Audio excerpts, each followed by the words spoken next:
And then that goes up on the YouTube side. Yeah, beep.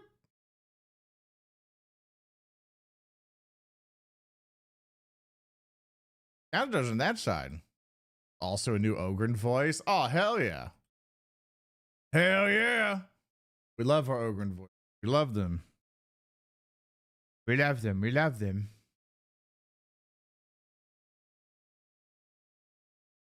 I gotta set up my whole windows and stuff. Dorothy Wizard, no. Shut up. Don't look at me. I'll cry. Yeah, I need to find music, man. That's one thing I need to figure out. I need to figure out music for this thing. Because I usually do have like the awesome wizard intro thing, but I was kind of like, it's way too heavy, you know? Like I need like fire and brimstone in the background and it doing a whole bunch of stuff, but it doesn't fit. I gotta find music that fits. Also, thank you, Morgoth, for your scribble. Appreciate it, buddy. Sorry, I'm setting things in the background. Hadn't even had a chance to like I just downloaded the update and stuff and getting things ready. And several friends are already ahead of me. Do you have to buy the Hive Scum?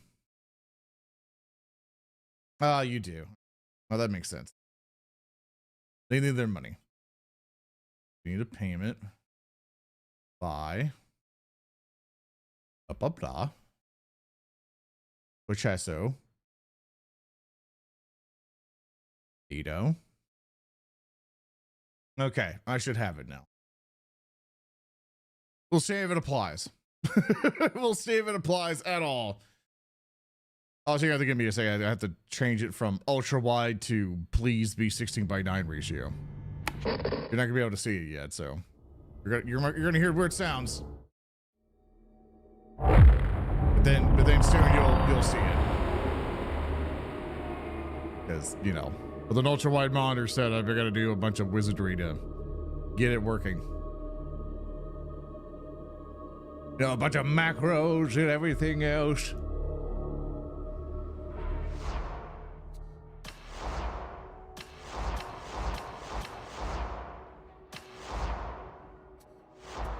All right, got all that. Go to menu, options, video, from full screen to window. Bring it to resolution. Press my funny button. And now it works. There we go. Now if I go over here, hi chat. And then I go over here. Yippee!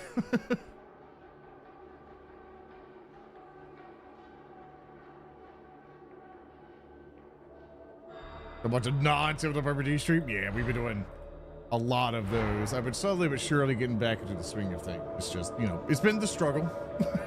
It's been the struggle getting time. But this December will help us get with it. Majesty, a message has arrived for you. Hi, Jason. Majesty, a message has arrived for you. Thank you, Metroid. Finally catching a stream. Thanks for coming over, buddy. Hope you had a lovely day today. I had to do a whole bunch of errands this morning, but now excited to finally be back home and to finally see if the Hive Scum is any good or not. And to see how they justify them, you know, because I remember someone bringing this up, going like, hey, you know, like, I don't understand why they let all these guys come here, but it's like, well, if you're a gang member in a Hive city, Majesty, and you a don't message like has chaos, arrived for you. And you know there's a big war going on, you're probably going to join the side that's not chaos, you know?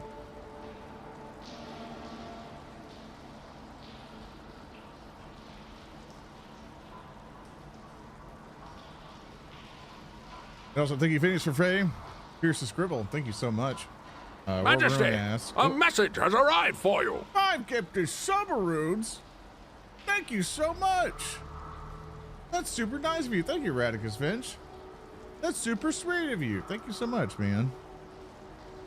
That's awesome of you. Thank you so much. Ruin says, question if you made Roost into a space marine, which chapter would he fall into? Got to my brain last night. I felt like Space Wolves. Space Wolves would feel like the natural fit for.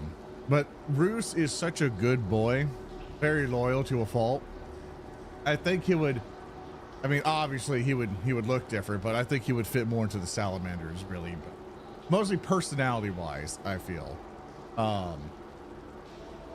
Yeah, personality. I feel he would fit there a lot better.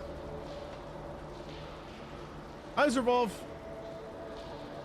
Alright, high Scott Hunt's going to hire ranking cartel officers. Blades and guard ready to do cartel's dirty work at any given moment. While they may lack official military training, make no mistake, these are dangerous and highly competent individuals. Desperado, swap 2 and reloads your ranged weapons. Entering Desperado for 10 seconds. For the duration, become impossible to hit by ranged weapons or ranged attacks. Sprinting costs no stamina and you gain 20% sprint speed. When the ability is active, reloading your weapons does not reduce your ammo reserve. Ooh. Blinder, quick use grenade that staggers enemies. Get a flashbang. Gunslinger, when the ammo pickup is collected by you or your allies' coherency, you can replenish ammo equal to 5% of that pickup. That's iconic. Use a stem lab to brew your cartel special. A personal stem to use in this field. Let's see where we are. Characters defined by childhood. I'm gonna be Carnival Jew. Before the invasion, the Carnival was a bustling, lively district. Really not the most established of areas, but a far cry from the thing. Gutter Snipe, Manufacturer Mudlark, Earthside Tearaway, Forge Foundling, Sump Rat. Race of the detritus created by the seething mass of humanity that populates the hive has to go somewhere. Unfortunately for you, you grew up in a place where it all ends up. I want to be trash. I want to be a rat. I want to be a rat man. But as I was growing up, I was a rising star. I was incarcerated, richest the rags, out in the wastes, well beyond the city walls, beyond the forbidden zone. Some say whole tribes live out there. Others know that can't possibly be true. The whole area is irritated, right? A swindler, barkeep. I'll do out in the waste, like I'm a nomad. Cartel affiliation. Ooh. The Iron Riders, ruled by the crazed Lord. Blah, blah, blah, blah, blah. These rail-riding marauders are constantly on the move, adopting jury-rigged train carriages for their headquarters. They have deep influence throughout Turtine's artery-like train network, controlling the flow of goods, both mundane and illicit. Show from backstage, their secret base buried deep within the carnival's backstreets. Your host presides over the most flamboyant of Turtine's cartels. In the lawless nature of the carnival, the organizations can afford to be more obvious in their dealings. They protect the interests of the carnival's district's many businesses, including but not limited to stem supply and distribution. Gambling dens and more. The tread lightlies. So far, I'm with the Iron Raiders or Iron Riders. So far, a gang of trained people. Sounds more interesting to me. Red Lightly's production at the heart of the industry, feeding the tank foundries and forums, and their leader, Lady Steel. Okay, hard metal, and then the water cartel, which I assume is like in the sewers. Ruled by the Ragged King, the water cartel is based in the damp, dripping surrounds of the torrents. From here, they're able to influence both clean and wastewater supplies throughout the hive. This is the cartel that Zola was affiliated with before joining Grindel in his cause. We go with the Iron Riders. We're gonna pick the trains.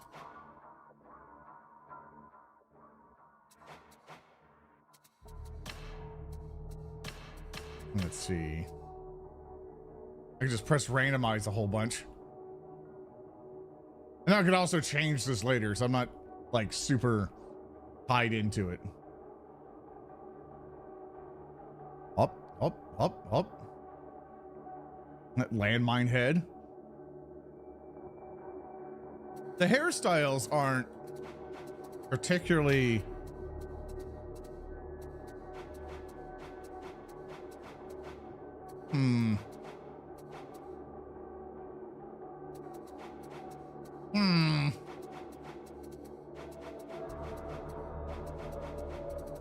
Most of the hairstyles looks like I had a fight with a campfire. Oh, very 80s punk. Yeah, I think when I think of, you know, Necromunda and the Hive gangs, I think Mohawks. I definitely think Mohawks. And apparently there's like no other Mohawk except this is a DLC cosmetic upgrade just to get a braid. Yeah, we'll do Mohawk.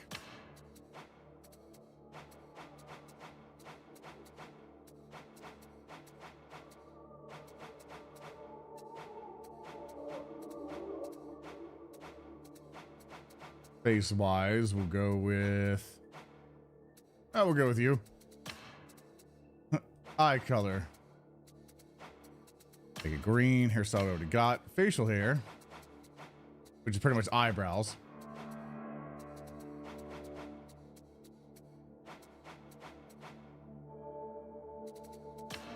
That face paint. Oh, very cool.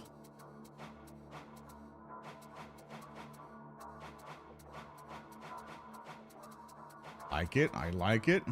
I like the skull face one. Of course, there's facial tattoos, which you can all get.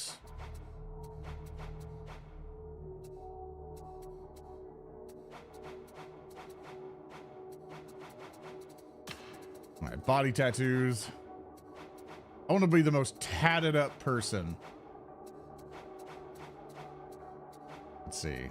That's the most tatted up thing I can see. I'll get that one. Full body tattoos. Oh, yeah, that works out. Yeah, that works. Yeah. Hell yeah. All right, scars. How messed up can I make you? Oh, yeah, we'll do that one. You know, the paint to kind of hide the going on. Gotta freak my viewer down a bit. You're able to let the face a bit. Get your color tattoos. Sorry, that's the curse of VTubers. I just gotta be here, man. It's hard to see. Don't worry. But what I'll do real quick is this, so we can see the face a bit better. How's that? Just so everyone can see. Yeah, that's the curse of VTubers. They gotta take up the thing. I want to make them super short.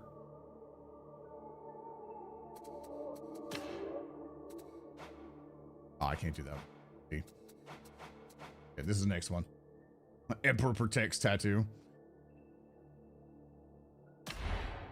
You want? Let's see what. You know what the real problem is around here? It's not the heretics. It's that every single one of you high and mighty mouth breathers is so drunk on your own stink that you've lost sight of what's important. I think it's time to shake things up. Really get the party started. Oh, it's gonna be fun! Oh, I like her. Doesn't matter to me who I'm killing, long as I'm paid. Nobles, hive scum, enforcers, they all come to me because I'm the best. Because they wanted someone dead with no questions asked. That's how it works. Talon shines brightest in the dark. Tertian were falling apart even before the invasion. The good nobles don't care what happens to the tithe fodder living down Spire, and the bad ones make life miserable just because they can. Yes, sir, Tertian were always rotten. We're not fighting for Atoma as it was. We're fighting for what it can be. Which one do you think, chat? Type 1, 2, or 3 of what voice you liked more. Yeah, hi, Nazareth. You're on your double-digit list of the Warhams. I'm glad you like it that much. Oh, everyone's like 1. There's like, first one, please. Time to do what the last...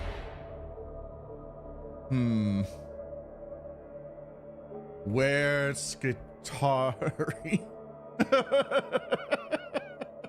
I think I misspelled Skitari, but you get it.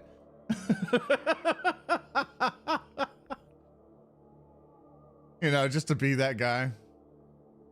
How do you spell Skitari? Hold up. I think it's 2 R's, I think. No, it's 2 I's.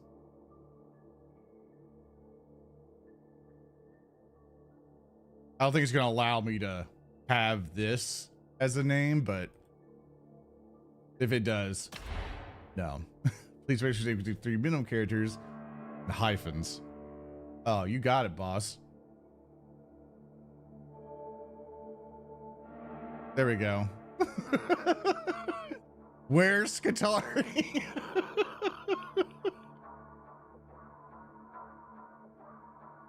All right, I got it there. I can always change it later, but No, it won't let me have it. Name validation failed. Please make sure the name contains minimum 3 characters. We got that. And use only alphabetical characters and hyphens. Am I stupid? Did I forget what a hyphen is?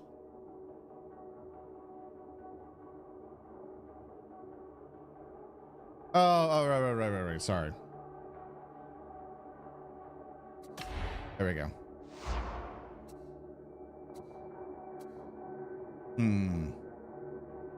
That operation creation with these options. I don't think there's anything new with the prologue, is there? I think it's just the same old stuff, right? Unless they get their own stuff. So I know the what you call it, the R bytes got their own custom cutscene.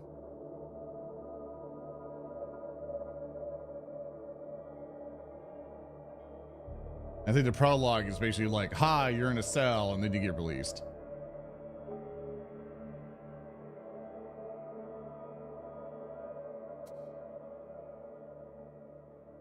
The cutscene, yeah, but what I'm asking is, in this prologue, do they get a custom cutscene? Because I want to show everyone the cutscene. Because if it's just the same old intro that everybody gets, I'm just gonna skip it.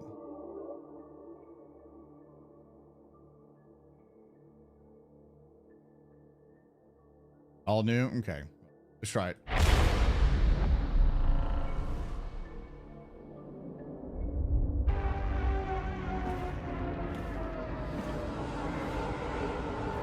Ah, Explicator.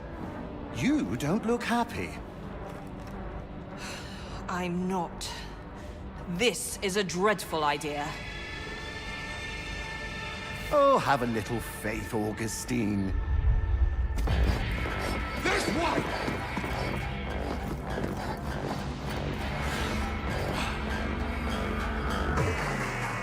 Any last words? Oh, jealous little killjoy, ain't ya? Time to die! They're criminal scum.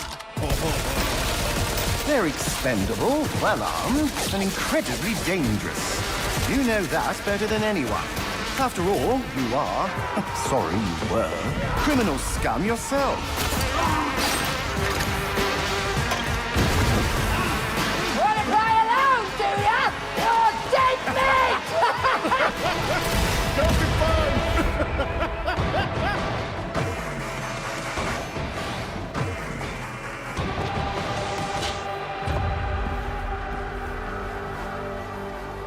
I wish to petition the Conclave. Inquisitor Grendel offers an alliance.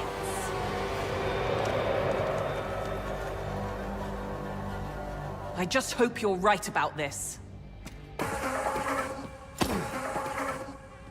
Aren't I always? Oh, God. Let's be clear. No one likes you, no one trusts you.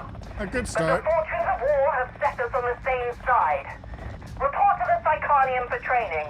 Let's see if you really know how to fight.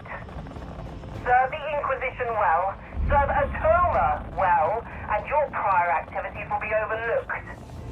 You may do as you wish while you're planetside, so long as you fulfill the needs of the mission. But aboard the Morning Star, you will mind your step and your... Welcome to the meat grinder. All right, we all know about that. All right, let's go see how everything Let works. us explore your limits together. Good time so far as I've been high scum teens. This is the Psychonium, a place of torture. I mean, training. Shall we start? You can chain light or heavy attacks in any order. Chained attacks have different angles of attack and cool. damage properties. All right, feels nice.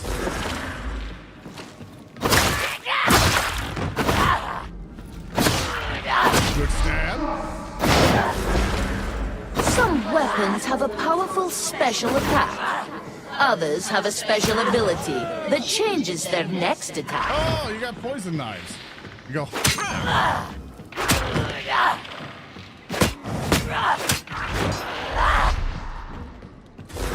Yeah, London Pushing can stagger groups of enemies.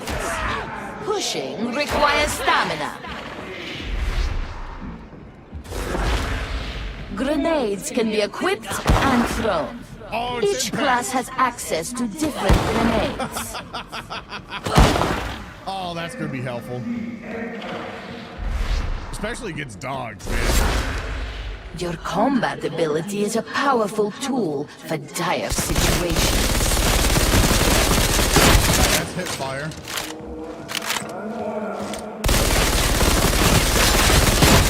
That's aiming down sights.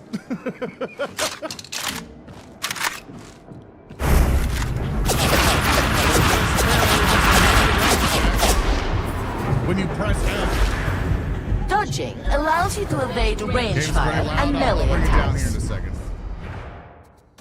Yeah, one moment. Oh, I gotta put the 100. Sorry about that. Thanks for letting me know.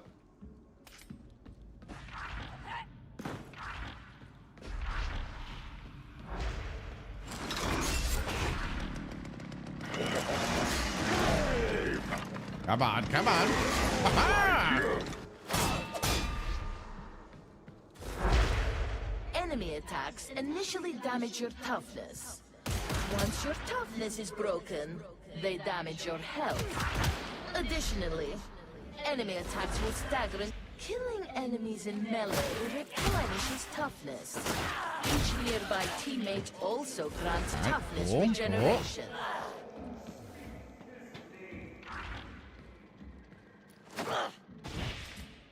That marks the end of basic training.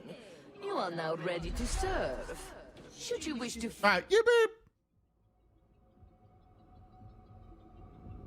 Your guns are for Borderlands 2, essentially. I haven't played Borderlands 2 in a while, but I feel this is going to be a very fast-paced, very burnt class. Hi, Racious. And we just started with it. So we're going to see how cool it is in an actual mission. That and also see what various weapons we can get, stuff like that.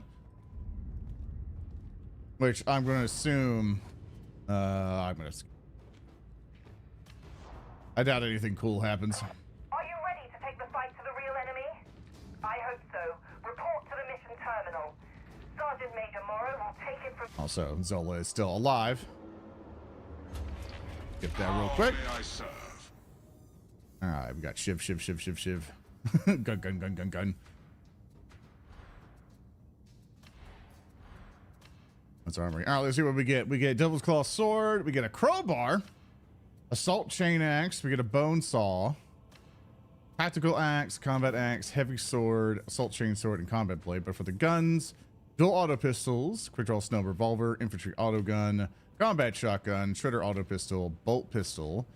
Then we also get a Needle Pistol, a Vigilant Auto Gun, Dual Snub Pistols, Braced Auto Gun, and Double Barrel Shotgun. It's kind of like, you know, to me, like for the weapon stuff, like nothing really like outrageous, you know, like I was thinking like maybe like a spear or, you know, like instead of just double this, like double swords, double axes, something else like that. It's kind of, you know, a little tame when you think about it. So the thing is definitely too low now. There we go. It's like a mid ground between Zelt and Vid. Yeah. Is there, I ask this question every single time we do Darktide. Is there a way for people just to be able to join me, like easily? Oh, for a melt it? Yeah.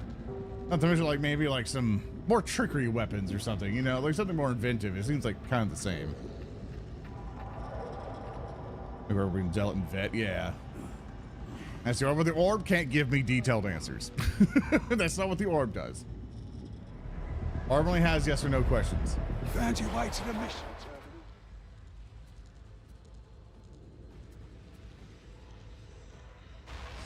And so now there's like a party finder that people can kind of get me on. Here, the real question, I'll just ask chat. Type 1 in chat if you want to come play with me for this. Because I like to play with the community if I can for these types of games. Same thing for like Helldivers and stuff like that. In Space Marine. Yeah, Christopher is suddenly incredible. That was a very fun ending for the Warhammer thing.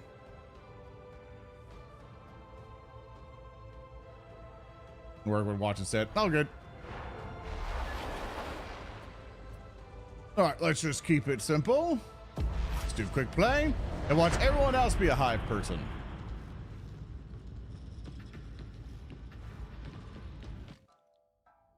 Easily found.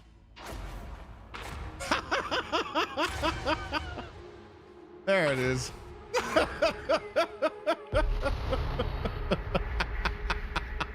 a vast cogitator array hidden in the torrent. Yeah. The heretics use it for gathering intel. Yeah.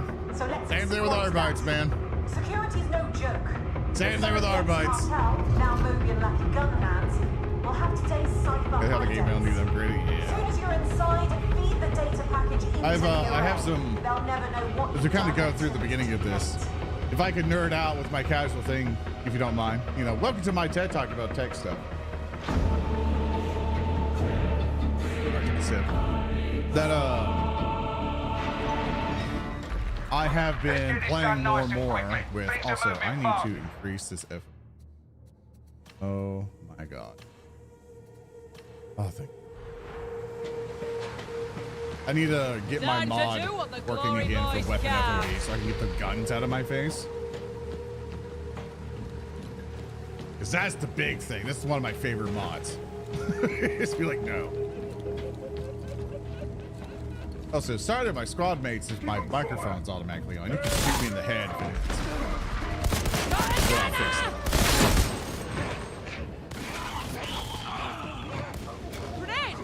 Grenade! Grenade!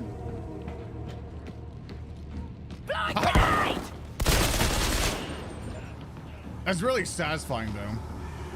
They'll just flash out and you're like,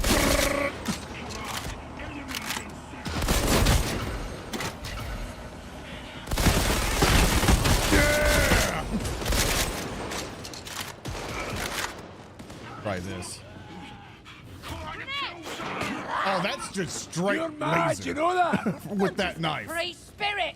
Also, everyone's gonna want ammo because of how much you're gonna go through this. Oh my god! Also, I forget just how low enemy count the very beginning is. I'm so used to every room being full. This is really odd for me. It might grow on you. Reverse guitar, yeah, that's. Dude, we all wanted Mechanicus character, man. We all were like, dude, please give it to us. Like, we're all hoping for Mechanicus. The whole Reddit was looking for it. All of the Steam comments were like, please give us this guitar or something. Give us a Mechanicus person. And as soon as this thing got revealed, the rage, the absolute disappointment. They were so pissed.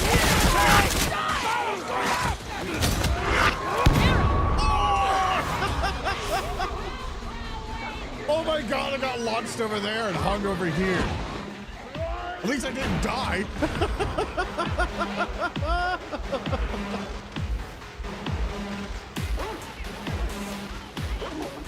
Yeah, he has to hop on top of the box. There you go. Oh my god, it's hilarious.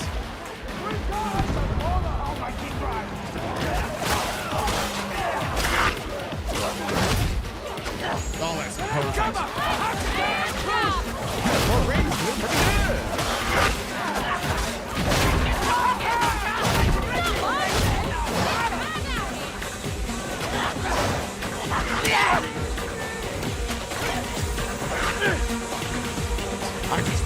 I just trusted that. I just trusted that. Mad, but you do pull your weight. Oh, yeah, we're over here. That'll work What out. comes natural. You should try it. Keeping my head down does come natural when the bullets start flying. Oh, boring!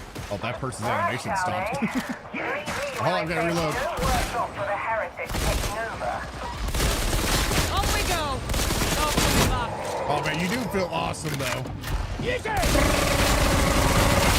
Oh my god.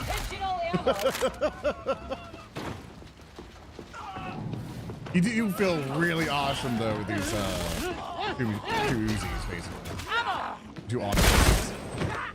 Whatever they're called. They're really fun. But I can definitely say this is not going to be a class I play. This is definitely something I'm going to try for a bit and then be like, oh, that was cool, and then leave it. Because I just like my ogre so much more. And I like my psyker so much more because I think there's more variety to it. I feel it's kind of cool, like with the two knives deal, to be like, haha, make that kind of toxic, and then, you know, go to town.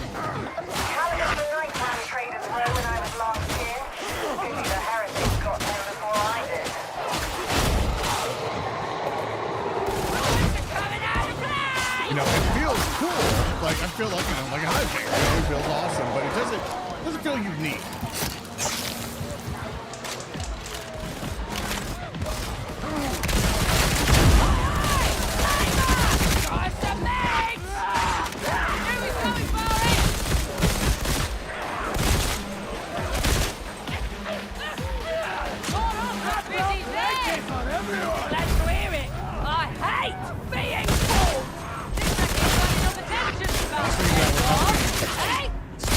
Shoot faster.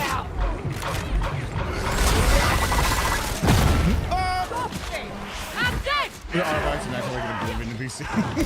Hold right there, in this gun.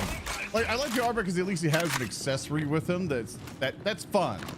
Like, you get a badass dog that can't die. We've had that dog jump over every cliff. Like, so many cliffs. But I'm really asking myself the question is like, what is this class bringing to the table that the others haven't?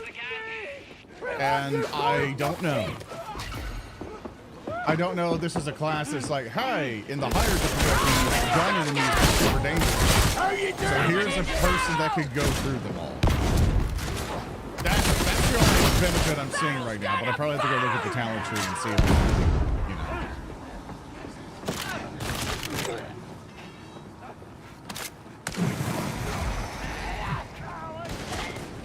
Is bringing fun. I mean, like, sure, but the real question is like, what is this, you know, still bringing?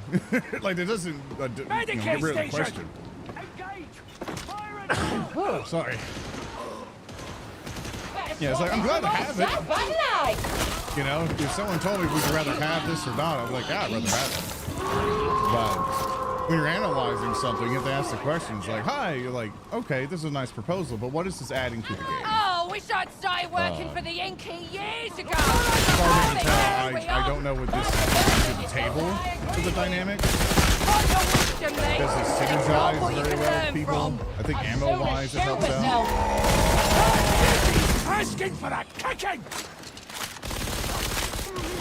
Like having a new personality and also just being able to touch a little bit of Warhammer lore, which the hive sort of gangers and stuff like that don't really get enough love. I mean, that's what I'm not stuff like that, but it's kind of nice to see them get more love.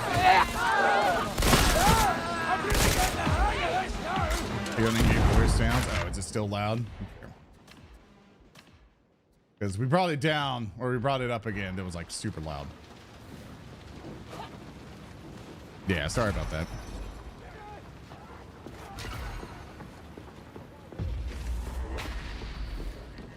But yeah, the thing we're talking about is like, what does the hive ganger bring to the game? And I don't know yet. It's kind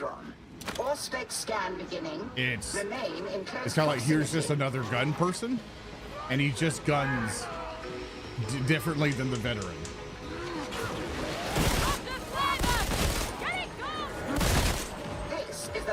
Search location. Deploy your auspexes. Yeah, that's the impression so far. It could change later on. Yeah, the more and more you level this up and see, like, okay, like this brings a bit more tricks in the bag.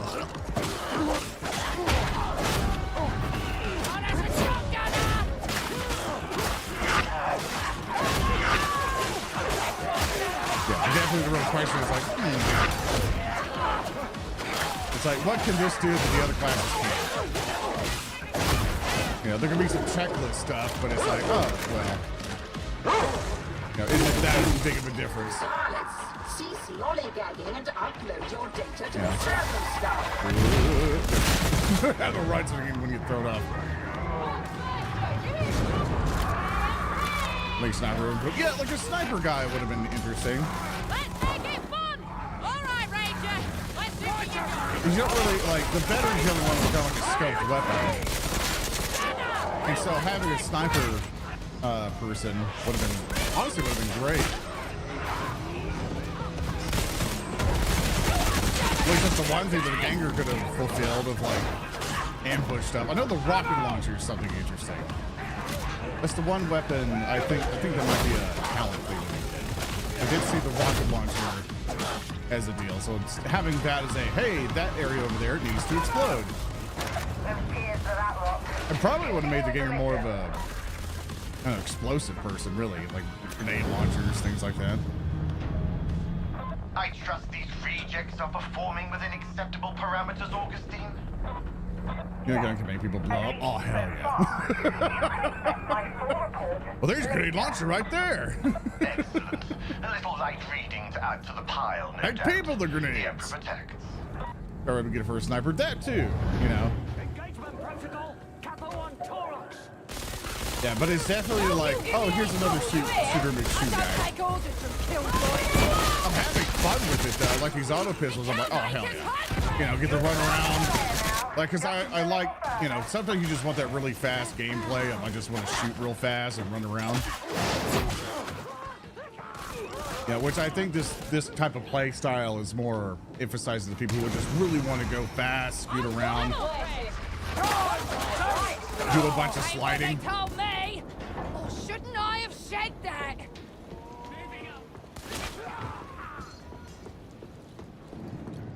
And also for those harder missions where it's like, oh, here's an entire line of gunmen. you can deal with it. Like, an Ogren's gonna get out there and just get murdered, but at least the Hive guy can rush in there and, you know, make it happen. Yeah, you have to understand, like, when I basically talk for this, it's not me looking at this and going like, oh, this is dog shit. Like, I'm glad this, you know, I'm glad we got something new and cool. It's just my internal thought process is like, would I main this guy? Like, would I have fun playing this guy? And the answer is probably no. Like, honestly, after this stream, I'm not touching this guy again.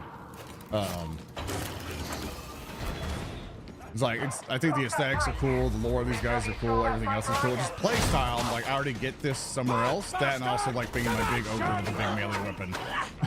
And just charging into the middle. Get those security stacks bypassed quickly. Oh, almost died again.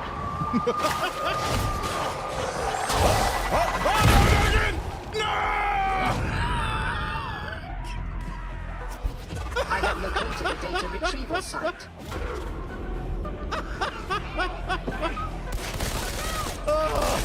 Why? I suppose this guy feels like it should have been in the initial release instead of veteran. I mean, I feel like veteran would have been a better pick on this because Why am I still tied up? I don't know. To be honest with you, like, I know everybody likes their normal gun guy, which is what the veteran does pretty well. Get back here, you!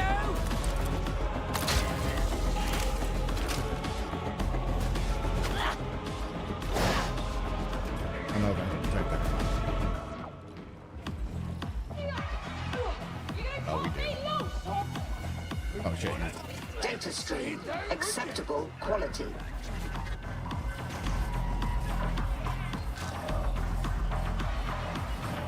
It's actually been interesting because I've been playing Vermintide with some friends recently. In Vermintide, I'm like, this in comparison to Darktide, I'm actually starting to find Vermintide more fun. Mostly because I'm starting to find it more interesting. Like, I still love me some Darktide, you know? Like for my veteran, I'm a bolter guy through and through. You know, I love my bolter. You know, I love being able to look at an entire horde of people and be like, no. And they just explode, right? It's wonderful. I love it.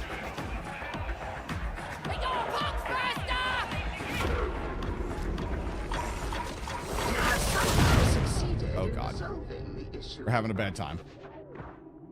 Am I winning, champ? I am winning, Froggy. I'm winning so hard right now. I'm on my hands and knees praying that I can lose harder. Why is it never easy? I blame you. Everyone go say hi to Froggy PhD, by the way. They've been doing amazing painting. By the way, they're I think you're Slanesh Army, is that right? Which you paint way better than me. Way better than me.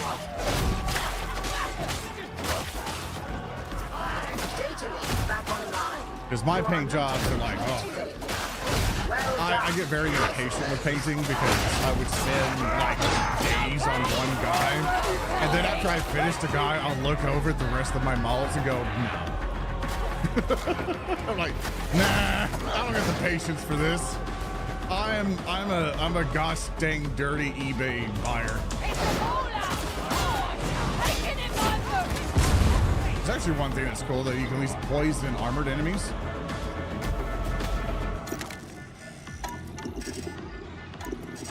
Oh, I got a puzzle. I got a puzzle hard. I'm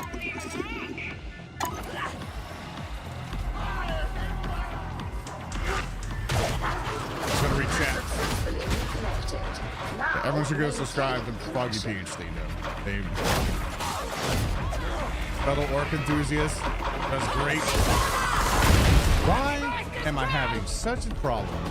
Every time I look at them, I don't want to run. Continue. Defend. It's one thing that my friends have kind of called to me saying I have the warrior mindset of I don't want to run. I want to get into the thick of it and keep fighting. And they get awfully stubborn about it.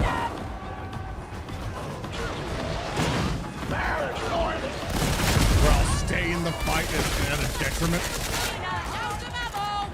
This screen or primary did you offer the upgrade package? I don't understand the question. You mean upgrade package for Darktide? No, I just bought the class. I'm not buying any upgrades for it.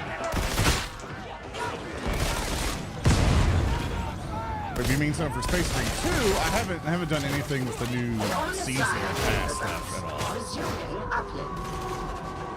There's just nothing in there that I'm like quite interested in. But I do need to play Space Marine 2. Because I still haven't played the new level yet. I've been stuck being awfully tired and sick still.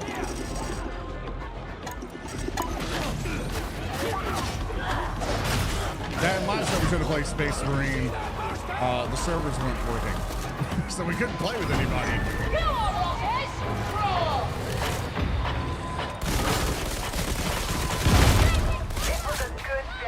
These pistols are satisfying though. I love them. Tech Marines are coming early. Yeah, I was really excited for the Tech Marine announcement. I'm very stubborn to where if I see anybody who's like a tech guy or like an engineer-like class, if they don't have a turret, I'm kind of upset. I'm just like Majesty, really mad. A message has arrived for you. Whoa! Thank you, Rui. Thank you for the 10 smackaroons. For the 10 scribbles, I appreciate it. Thank you so much. It's super generous of you. Hope everybody who got a sub thanks them and stuff. That's a lot of smackaroons to throw at people in the air. Thank you so much. It's super sweet of you. Thank you, thank you.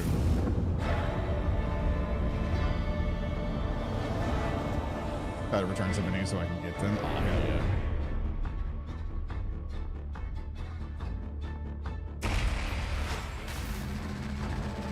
Oh, right. You want to see my army stuff?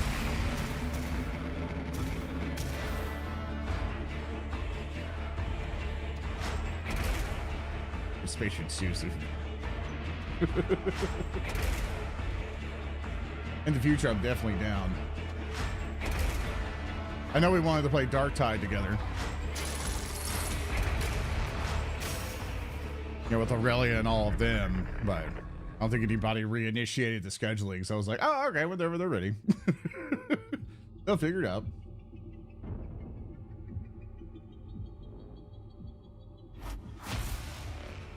I got blues! Oh, finally. Just how did you find yourself in Inquisitor Grendel's service? Finally. All right, let's go look at the talents here. I have 3 talent points. Weapon swap speed. Melee damage on first enemy hit with each attack. Melee damage against targets of 12. Within 12.5 meters, scaling down to a minimum of 10, 30 on. Oh, that's kind of neat.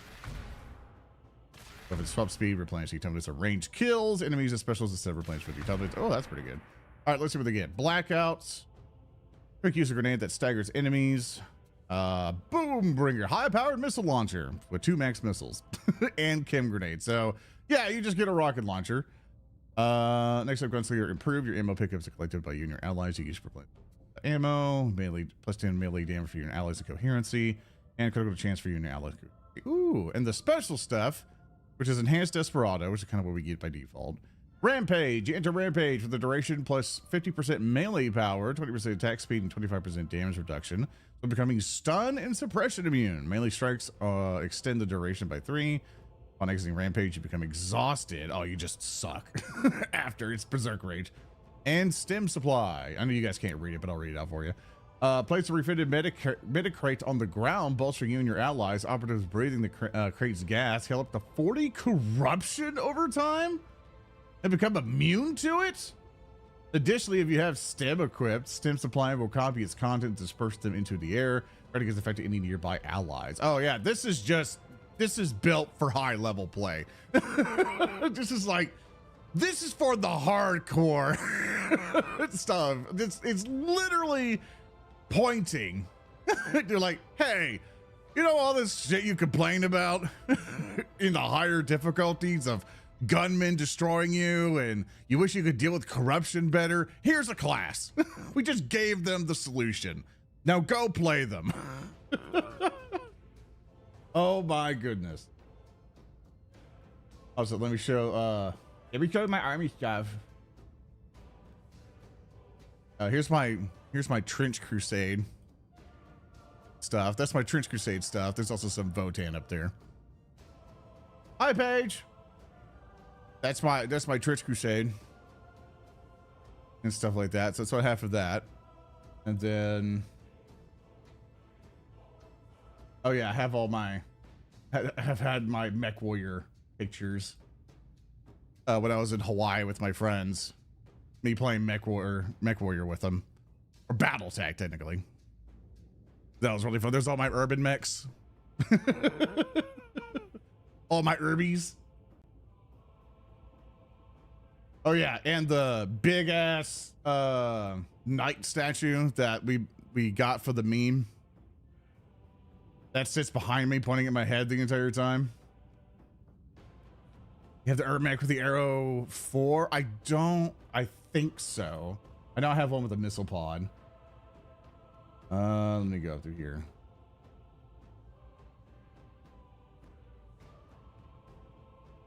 Oh, if you're ever curious about my desk setup, apparently here's the picture of it. This is what my desk looks like. Nice little wooden table, things like that. I now have a different keyboard and stuff. But that's the entire layout. But that's how I look at you. Nice right phone. Dude, I love that thing.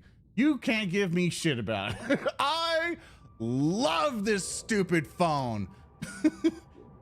Because I have so it connects to a Bluetooth device. So basically the rotary phone is plugged up to the Bluetooth thing, and my phone syncs to it because sometimes I just miss calls. And so just having that thing be loud as fuck really helps me out. So whenever my phone's connected to it, it'll go, it'll do the thing, and I could pick up the rotary phone and talk to people on it. And I missed that in my childhood. So I have it there always, and I've answered many a call on it. It's just fun for me, you know? If I ever have to switch off the actual phone, I can just pick up my phone and press the button and I'm done. But I love that thing. Majesty, a message has arrived for you. That's a scribble. We have arrived, and it is now that we perform our charge.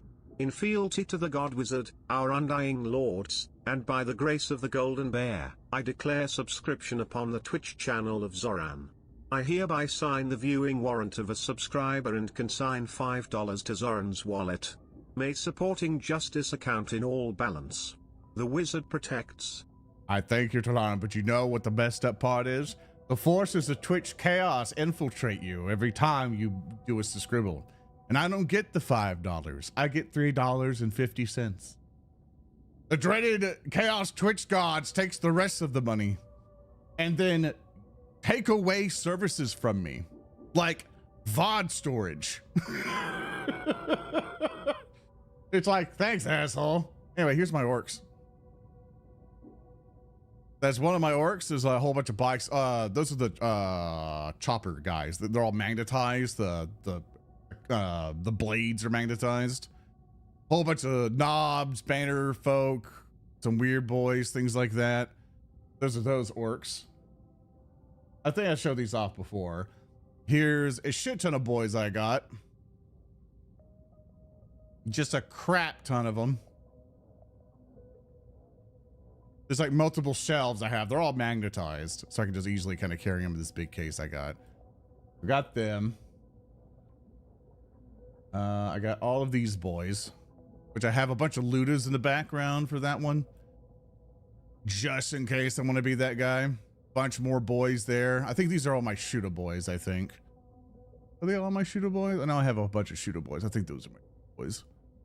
Yeah, shooter boys, a bunch of knobs, looters in the background. We got all of them. And then, let me see. Oh, here's Gaskell. Here's Gaskell, a couple weird boys. Mech and blue armor there. Got the, you know, orcs and the heavy armor and things like that. Bunch of knobs. Or a bunch of knobs. Is over there, a bunch of heavily armored boys. I can always keep forgetting the names. I'm like stupid with it.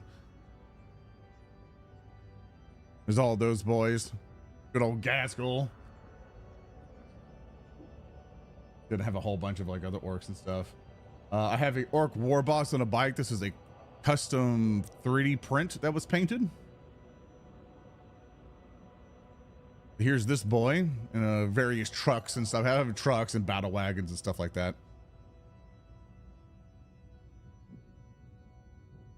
So there's him go Whoa! In the little squiggle right there with his eyes popped out. It's a huge model. That thing's ginormous.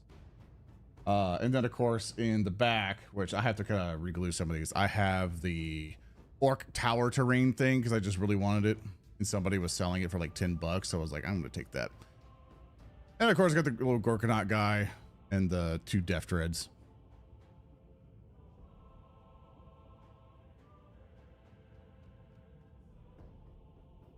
That's my orc army. It's my orc army. I also have a bunch of Votan, which I have pictures of, but I have to like get them uploaded.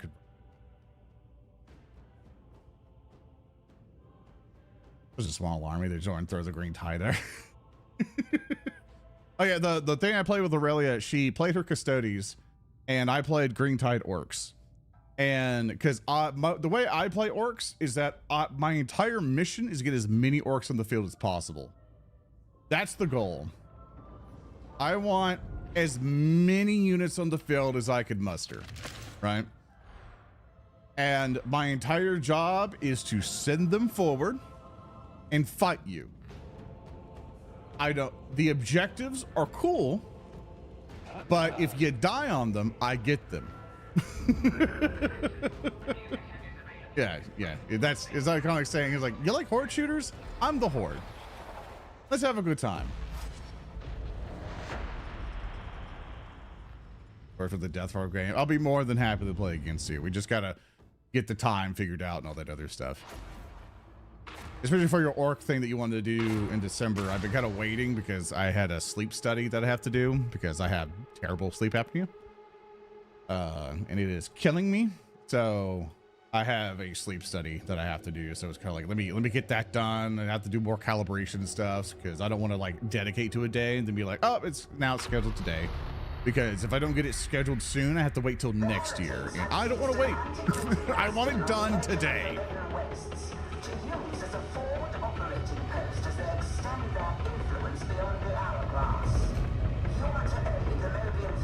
You saw horde modding. Horde modding to AdMech. Like that is usually my oh, you had to postpone the tournament? Oh, okay, I'm so sorry. I tried looking at it yesterday. Or like yesterday or the day before. It was one of those. It was one of Kimber say hi to you. Where I was like, okay, let me read through this. Let me just see what I can do. So I'm a terrible reader.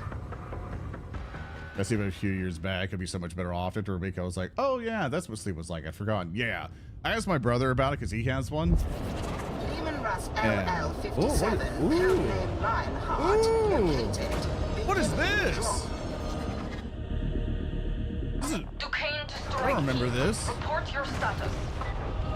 Oh shit! Oh shit! This is cool!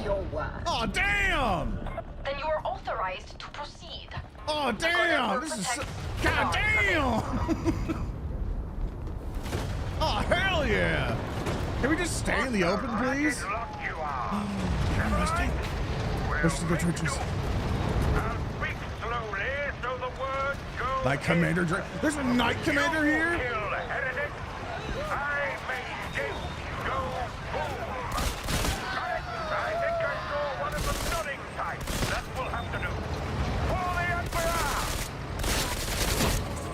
Can we get to see an Imperial Knight? But what's fuck that guy up. For no reason. Let's have the madman to watch it! If it feels more alive, yeah, it looks. Oh, dude, it's so fun. I love open field battle stuff like this. I'm getting Fire Warrior flashbacks. And what a victory. Night Air. Is he drifting?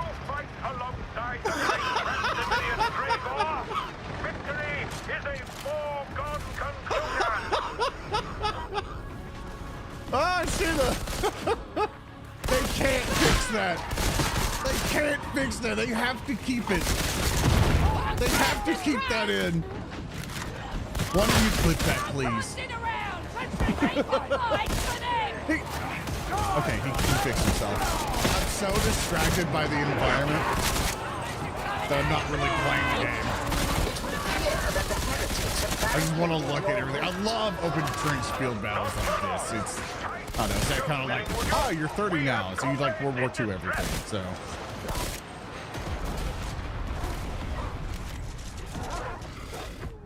It's so deep. It's such a good job. Okay, the Night Aaron's still leaning. We'll have to get the barrel scraped tight. Or not. I swear that every shot pulls to the left.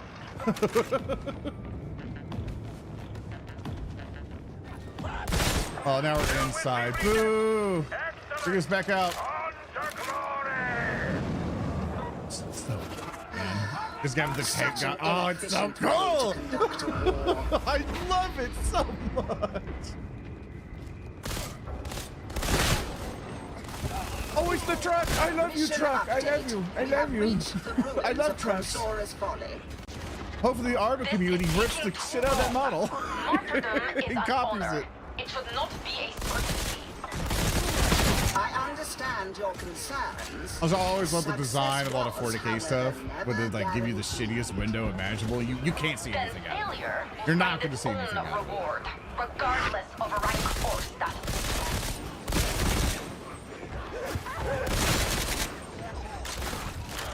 Oh, it's such a. I'm just looking at the high city up there. Oh, it's so big.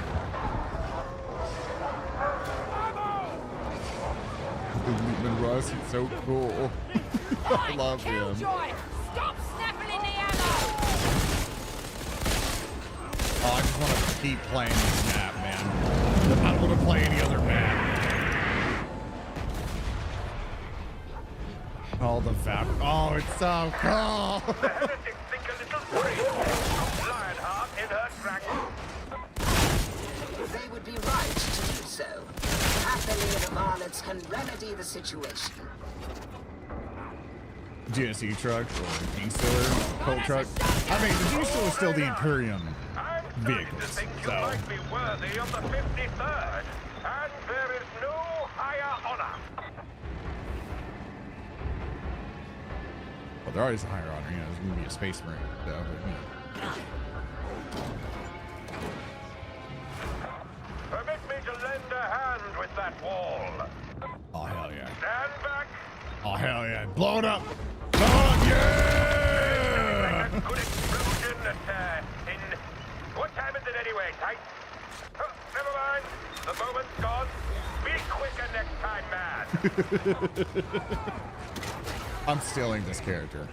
If I ever have to run a Warhammer tabletop or anything, I'm stealing this character. Up there. Wait, do we go up there? Oh yeah, we're gonna go up there! Yay! Be your shield and fortune your guide. Bring me to the field of battle! But there's not enough enemies out here. There needs to be more. There needs to be a crap ton more. We gotta play this on a higher difficulty. I want this entire field to be just fun. But you're a scrappy bunch of cutthroats. Commissar Duquesne, the bastion is as good as breached. Fall back. Go the Emperor guide your aim, Knight Commander. We're good. Move up.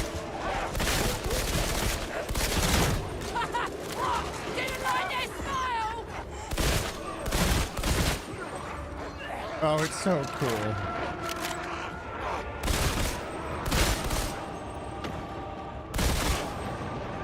Just imagine everybody dresses up as a Queensman. Or everybody dresses up, you know, everyone's a veteran, right? Go full Imperial Guard with it and play this level. It's as close as we're ever gonna get to, or as close as we're ever gonna get to a, like Imperial Guard FPS. Can automated emplacement stop the great Maximilian Dragor? I think not.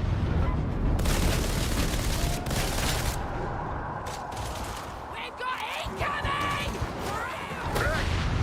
Forward, men! Come on, Lionheart! Don't let me down!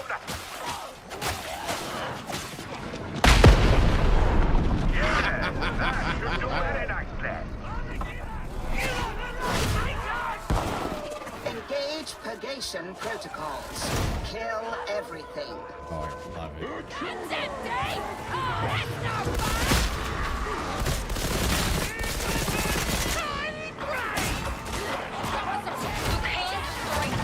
Ooh, I got overheaded. Are moving on your position. I suggest that you hurry. Go. We'll see a Battlefield 40K game, and you're right, we'll never see it. Yeah, it's... I'm pretty sure there have been discussions, but probably EA probably pissed off Games Workshop in some way, or DICE did. They're like, we're not doing that.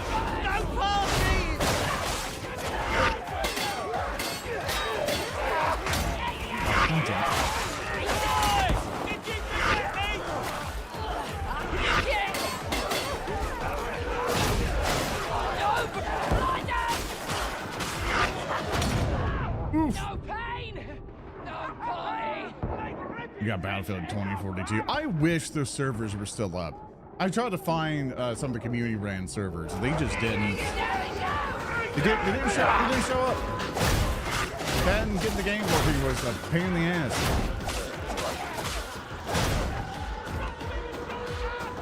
I need to run the game real quick for people.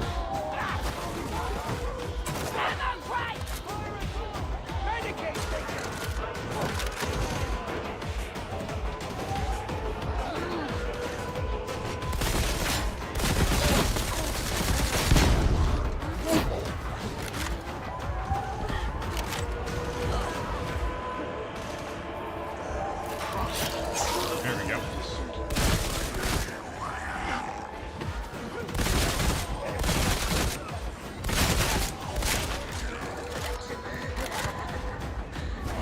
got? Oh, what else we got? What else we got, boy? Whoop.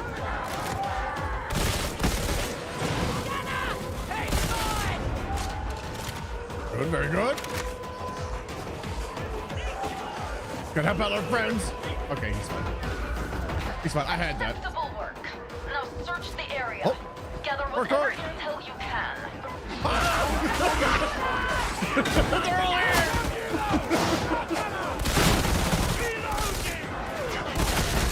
They're just waiting for me around the door.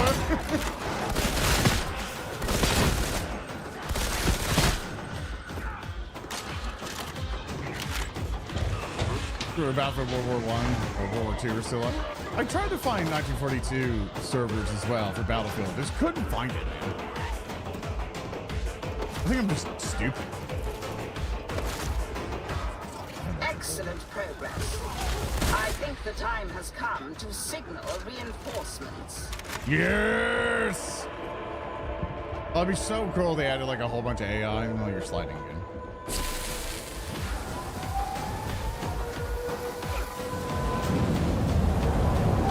Oh, yeah, buddy!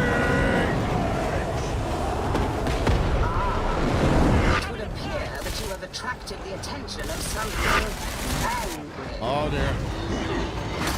Golden glory! The great Maximilian Dragor! Sideline! When there are great deeds to be done!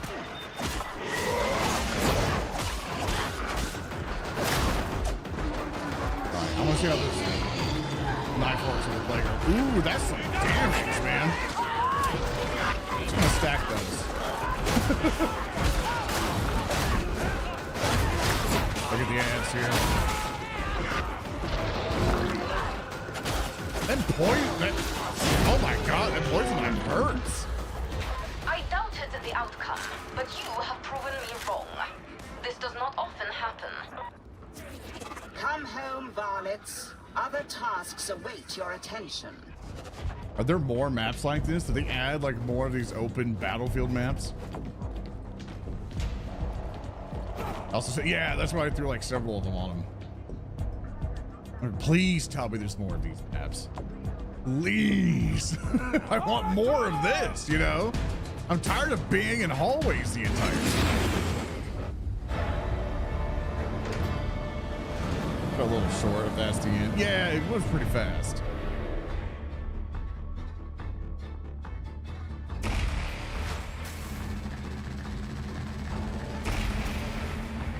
Yeah, I'm going to play Pathfinder for the first time recently for first edition and ask A, you know of any good resources to learn the rules, and B, a fun class recommendations for someone that doesn't know the system well but much enjoys weird, complicated shit. I feel you're putting yourself in a trap because first edition can get very complicated. There's a crap ton of content out there, and you're gonna run into issues if you try to make it complicated. You need to really know how the system works, and its base roots of 3.5 and the additions that they put onto it, it's crunchy as hell. Like first edition, you're gonna struggle, and the best way to kind of learn the rules is, this is going to sound like, this isn't to me to dismiss you. The best way is honestly just read the book and do some mock stuff by yourself. There is the beginner box that it has, the first edition one. That can kind of help give you good leeway into it. First edition is still very crunchy. You can also look up to see what builds people have done. And kind of, always the concept is, think of a concept that you really like, and then try to start looking up online, hey, is this possible? You know, like, oh, I want to be, you want to be a cavalier, you know, who does some weird shit on his horse or something. Or you want to be a wizard who also has cleric powers and stuff, and figure out how to multi-class correctly. It's stuff like that. For as a resource of like, we're going to break it down like for a 5-year-old to figure out how to play, I don't know of any myself. Like even I going into first edition would kind of have a rough time. So it's definitely a struggle, but for a first timer, if you've never played it before, just pick something simple or ask your game master to be like, hey, just so we can all learn the game and then do your campaign, can we run through the beginner box? You know, just so we can get the basics down so you know what you're getting into, and then you can start making things complicated. And also just have your game master just ask them, like, hey, could you be lenient in case like I really don't like something that I get like 2 mulligans? You know, they like keep the personality of your character so nothing goes weird, but be like, hey, I want to mulligan how my class is. You know, I want to mulligan what my character is. Like, still keep the personality, but I want to change things up, you know, because your build's not working out for you. And that's the thing I kind of allow people. It's like at a certain story point, you get the mulligan. Because sometimes people just either get bored with what they're doing with, or it's like, hey, I have found something that makes my fantasy work, and I want to try that out. So that's some tips I would give. But of course, there's a bunch of online resources. There's online SRDs. Definitely start Googling up. I think there's RPG bot. I think they do first edition, so I have to double check. I know they do a lot of second edition stuff. But what's a mulligan? Like a do-over. It's you saying like, oh, like I'm gonna redo this. It's like, say for example, you kind of use this as like, oh, I'm gonna, you know, like, oh, I didn't like that. Let's try something different. You know, kind of that as a definition. I don't look up the official definition. I'm kind of curious about that. What is a mulligan? This one I've always used it for. In golf, a mulligan is a stroke that is replayed from the spot of the previous stroke without penalty, do an errant shot and stuff like that. That's what it is for golf. So yeah, basically do-over. It's like, hey, something I didn't like that. Let's try this again. Tried Pathfinder 2e. One of my players thought they picked a class that could heal. Turns out it's just for their own summon, so the party had no healer. Oh. Oh. Yeah, I mean, that's happened to me where I thought I read the spell correctly and it just, nope. Messed up. It's like, oh, that didn't work. Whoopsies. My knives here.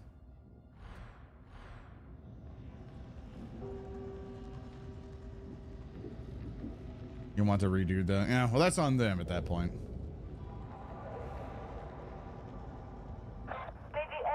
I'm gonna catch up on chat, make sure I'm not missing anything.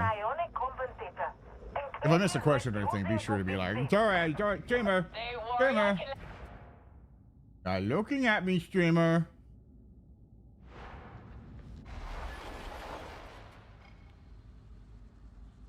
Engine riser. Referring consignments, like, is this new? Okay, refinery, I think is there. No Man's Land, that's definitely new. That's been there. That's been there. That's been there. That's been there. That's been there. I feel like we've gone. I feel like we've done this. No, yes. I know what that is. I know what it is. I know what it is now. All right, we're gonna do it on. Oh, I can't do Predator Uprising. God dang. Gosh dang it.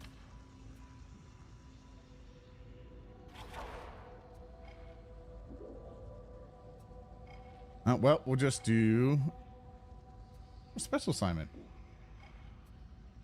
So Rhoda, then we do this. Oh, then it's cutscene. Ah, okay. Never messed with those before. Yeah, but so far, that's the Hive Ganger, really. I guess we can level up to see how the rocket launcher is. I think that's the only thing I really think of that's fun.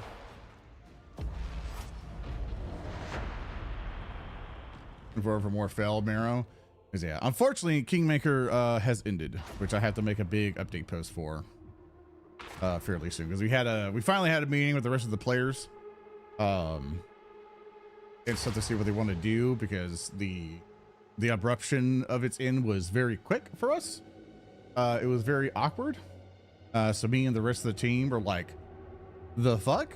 We were like, oh, okay. Unfortunately, Froggy and Maddie abruptly left the campaign. They had some opportunities and stuff. So they just kind of went deuces, and we're like, okay, we'll figure that out then.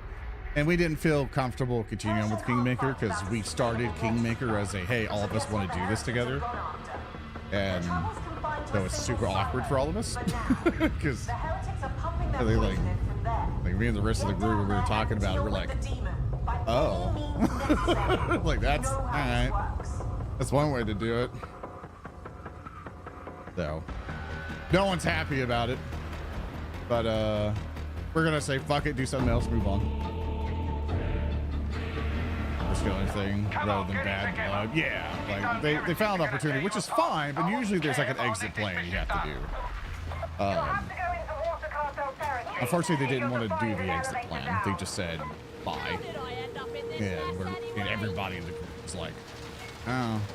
It's like, okay. So unfortunately, that's left a bit of a, you know, bad taste in everyone's mouth.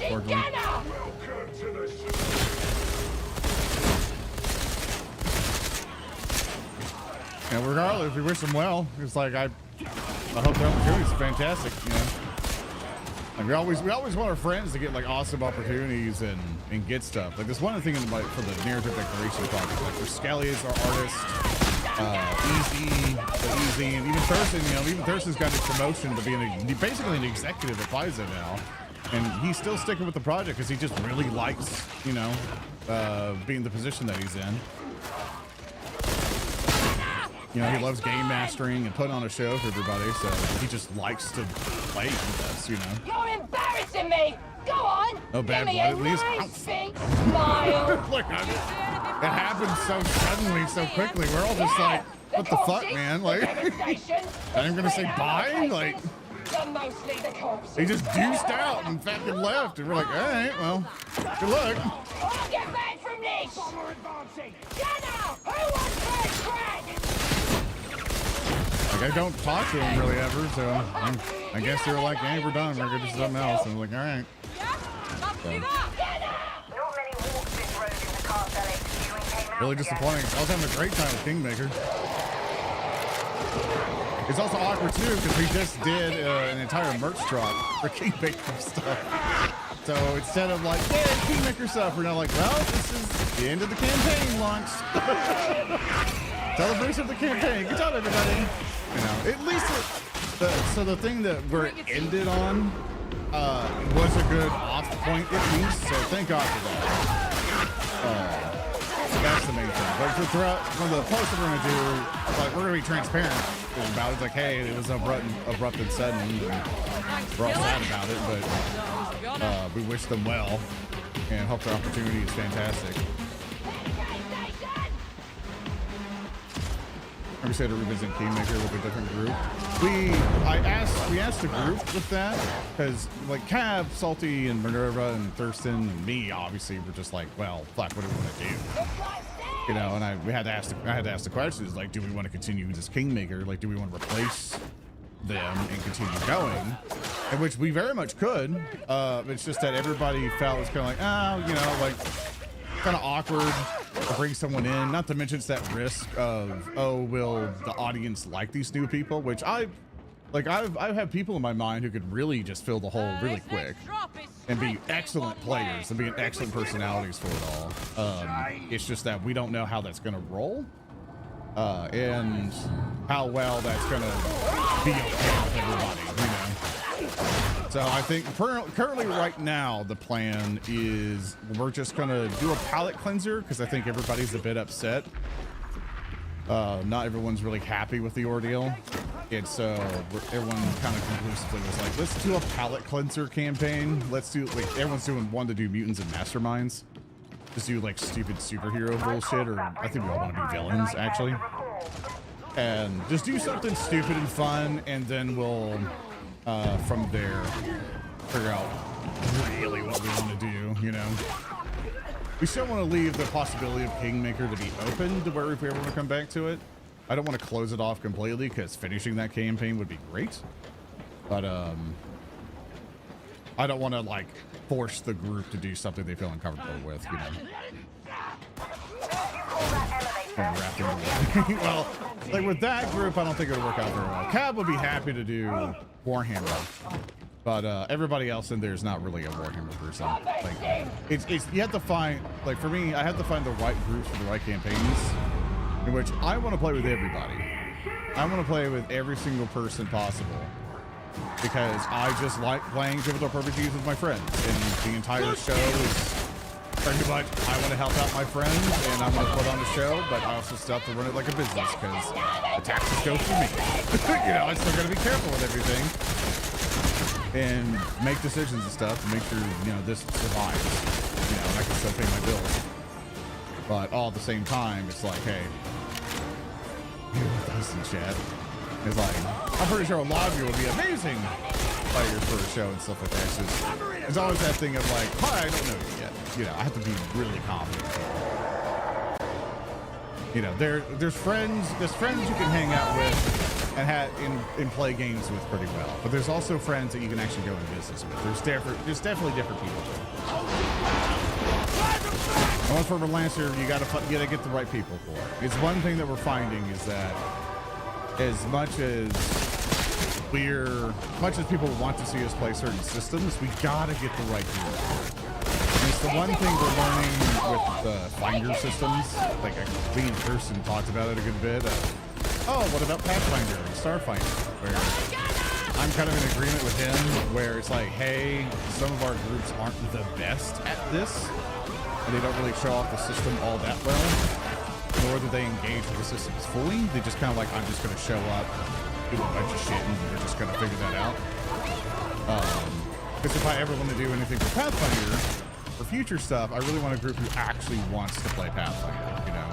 Not just casually think it's a laid back D&D game and engage with the systems. I want people to engage with it. You know, I want better players, is pretty much the thing. Not to say that Speaker and all of them are bad. It's just they too have also been like, hey, you know, Pathfinder's not our favorite. You know, it's like, it's definitely because they're more role players, and that's not bad. You know, that's not to mean to put them on a thing. But like, oh, these guys are terrible, blah blah blah. That's not it. They're phenomenal players. They're excellent at it. They're professional. You know, they're amazing at it. They just have to get the right system. Must be ready for anything. And for them, they really like roleplay systems. One thing that we noticed when we're playing Wrath and Glory compared to Pathfinder, they flow so much better when it's a roleplay incentive system. And I feel like that's what we should push with them more, with that group. And for something that's a bit more crunchier, we just got to find different people. And that's part of my job. It's trying to get those right people for it. I know right now I'm thinking of getting Veggie in. I love Veggie to death. I already told him, but I've just been kind of like waiting to get his opportunity ready. Because we're just kind of figure some things out. Obviously with the eruption, it's kind of like, oh, let's do everything. Let's figure this out, right? I was very mentioning Wrath and Glory. That's finally ended in the last stream. Ricky had said he had a phenomenal time. I kind of want to steal it. He said he had a phenomenal time, and he would definitely, like, if he could ever get some extra time, kind of see for next year, he would love to come back and play again, which I'm so happy he had a good time. That arc of his ending was great. Thurston did a wonderful job, and he also just got to have fun with it. He got to experience something that's not D&D for once.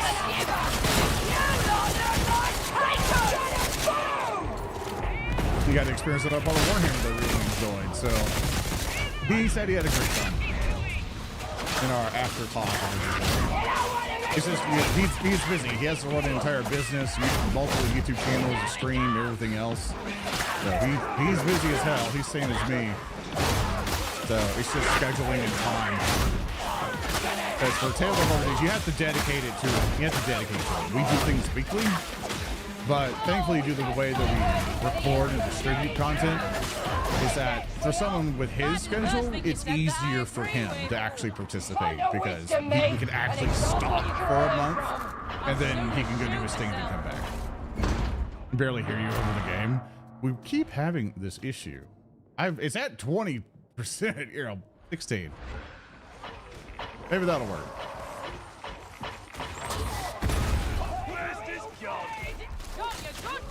Some of the best bits too. Yeah, it was absolutely hilarious.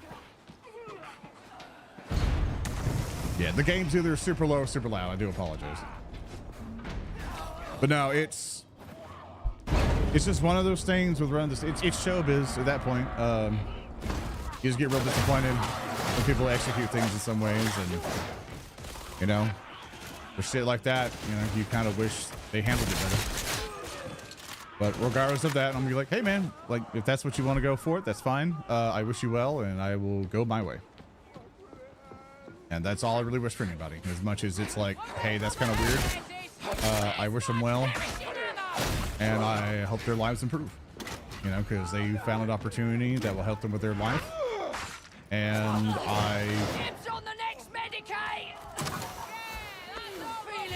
I'm just eternally at this point of like, hey, all I want out of for everybody that I meet is success, and you can get success. You have to fuck off to get success. That's fine.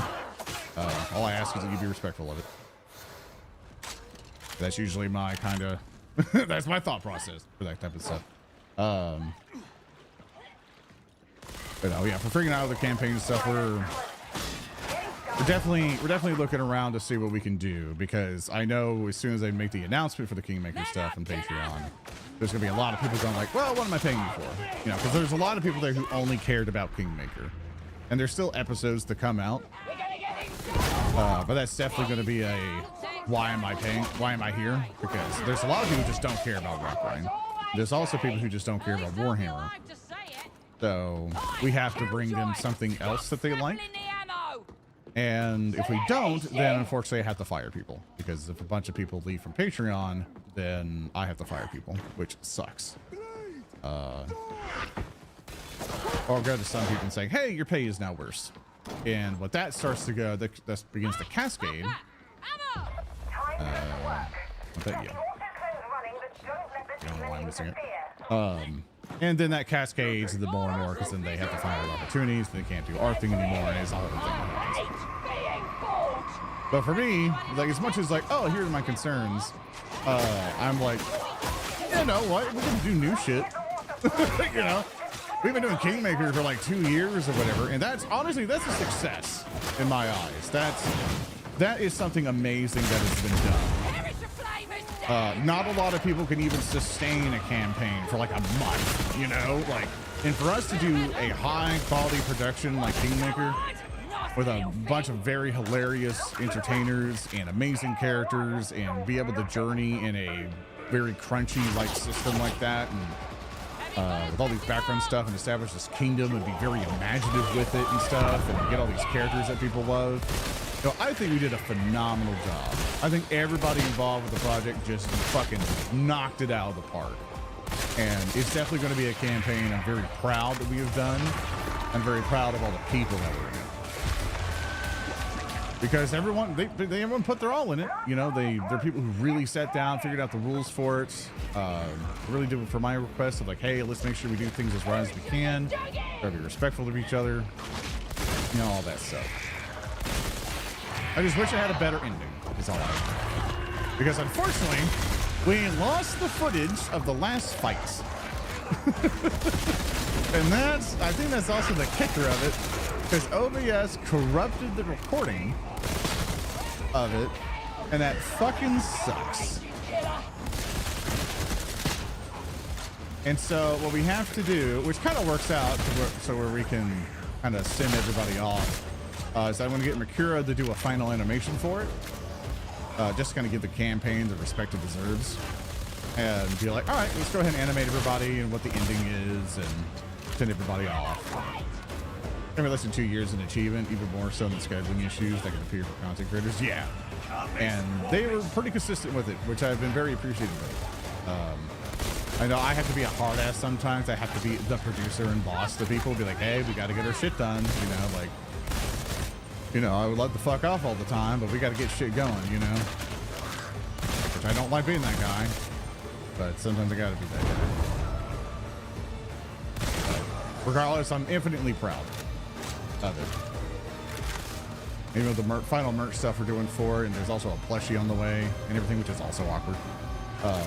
We're like, well, let's just be happy that it was there.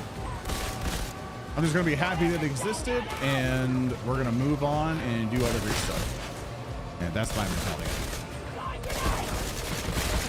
It's sad that it happened though. VTuber show, plays Pepper 2 on my favorite table. Yeah, okay, I found your stream a lot. Hey everybody! Yeah, we're discussing our Kingmaker campaign. We just run now. Be the best thing you do, Karen. Yeah, it's like we just hope everybody else follows along with that ideal and doesn't just straight up abandon us. I think that's the biggest fear that the entire team has, that they just, you know, now that Kingmaker's out, that people don't just abandon us wholesale, because we've definitely had that happen before when Warhands ended, and that fucked us up a lot. I think therapy-wise is a trauma point.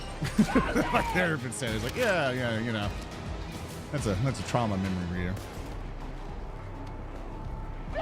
Yeah, we're gonna figure it out though. Like we have multiple systems everyone's interested in. We're gonna have a meeting with the Rock Grind team, see what they want to do. I think Warhammer's coming back on the table again. My thought process is bringing Warhams back in some way and call the show Warham 2nd Edition. You know, like a continuation of Warhams. See if Alpha's on board for that, and if not for that, then we would just I want to reclaim the name Warhams and to label it as this is our Warhammer shows and continue on with our Wrath and Glory adventures, or do something else 40k wise. That's something I'm going to propose to the group. That, or we do the new Warhammer Fantasy Old World RPG.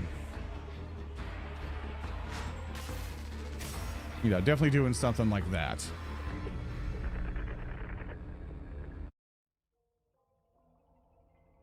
Oh yeah, we got the crowbar, didn't we?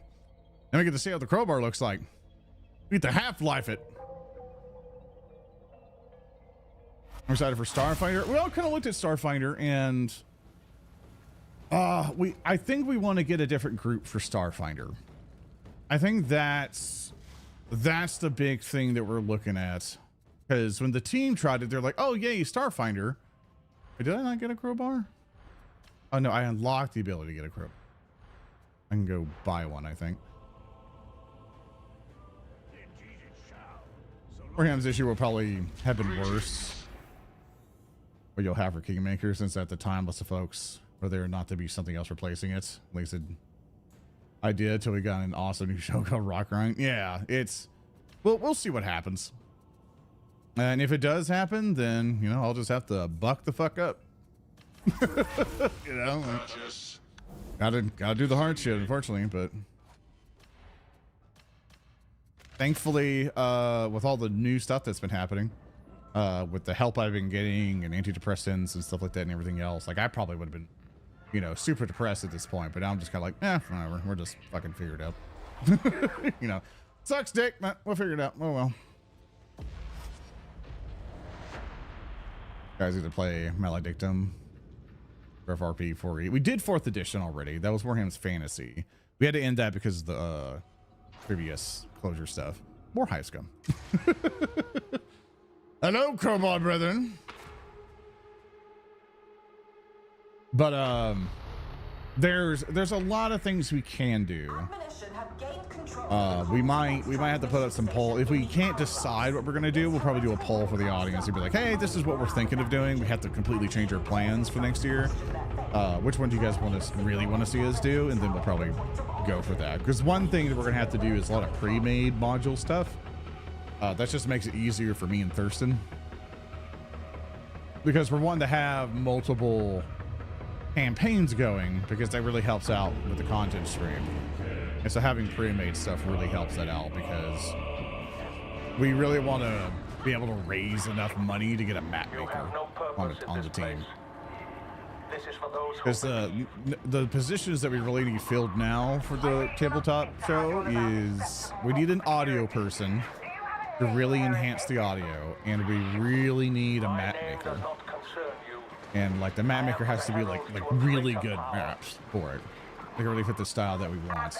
And we got to make sure the art assets and everything are legally able to be sold on Patreon and stuff. So, but the brave are always the first. Because Jamie does a phenomenal job when she can for rock grind, but she can only do so much because of her sickness. So that's the hope we can do there. Sorry if I've been talking about this way too much. That's just been that's my field. That's my field of here's all my brain power go to, because all I do is work on this stuff. So do apologize. It's like I can TED talk about this shit all day. Like all day. Allow to speak with your mouth. Yeah, but it's still gotta entertain people, you know. It's still gotta be entertaining. What can this do? Oh, you could switch the crowbar thing with the special thing. Oh goddamn. Okay, you make it more piercing, or you can just start doing sweeping and bludgeoning. Well, ain't that fucking neat?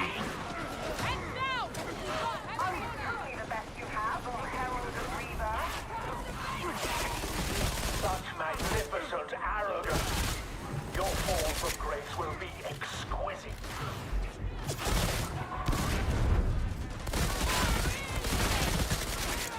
So it's been the song, but I think I understand what I'm gonna get. Yeah, it's like not everybody here to listen to my business. You know? Majesty, What the funny a message has arrived for you. Thank you, Sinclair, for your subscribe. I appreciate it, man. Thank you, thank you. This looks like the right path. Oh yeah.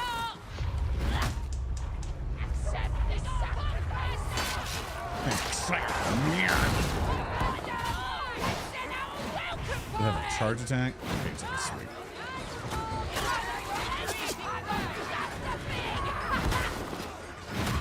Oh, this is perfectly good for single target.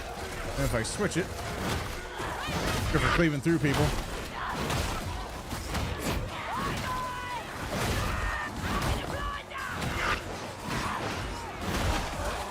Yeah. Yeah.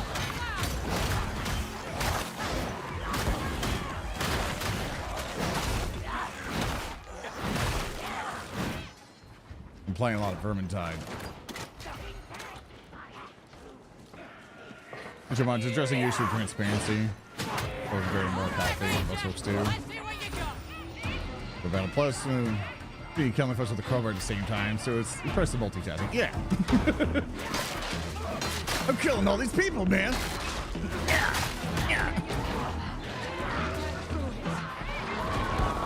All right, let's see how much damage this does. Actually, let me just get you out first. That was. Oh my god. Why did none of it hit? Yeah, we're dead. Unless this person's able to get us all up. Nope. Oh, wait. Oh, no. Yeah, the Berserker got me. Maybe. Let's do it, baby.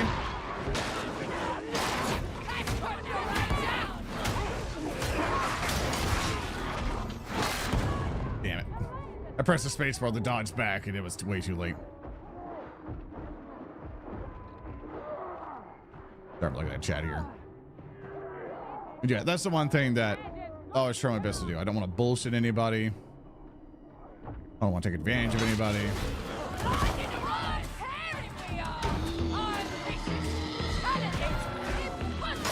It's like, hey, this is what's happening. Sucks dick, but gotta get through it.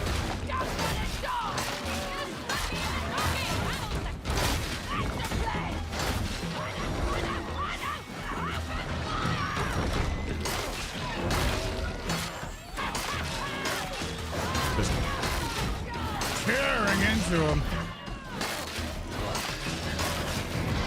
Goofy, you want to open the crate of chocolates?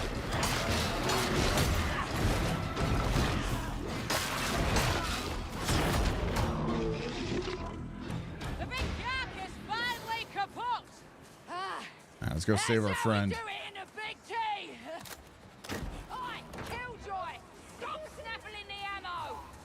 My dog never heard a fly. The dog. You know, dog's like a pit bull in the nursery. What other maps are you looking for? Just like tabletop similar to D&D Beyond images. I need stuff that's all compatible for Foundry.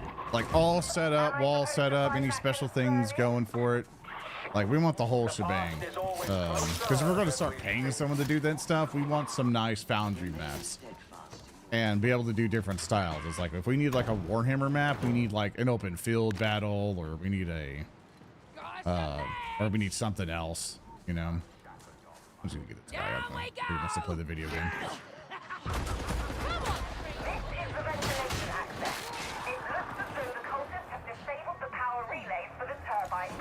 Good job. But at the moment, we don't, in our budget, we don't have the money to hire anybody else. Majority, currently right now, Easy got a raise and Skelly got a raise in pay. And when next year comes around, we have to always what I do is that at the beginning of the year, I budget everything because we don't know how things are going to go every year. Much as year to year has been awesome, like this year might be shaky. So it's like, hey, I don't want us to bring anybody in that, you know, that we can't afford. You know, that we don't want people doing it for charity either, because we need people to rely on. Because we've had people who want to come and be like, oh, I'll do this all for free, and I don't want to take advantage of people. So that if you pay somebody, there's an expectation of getting things done in time.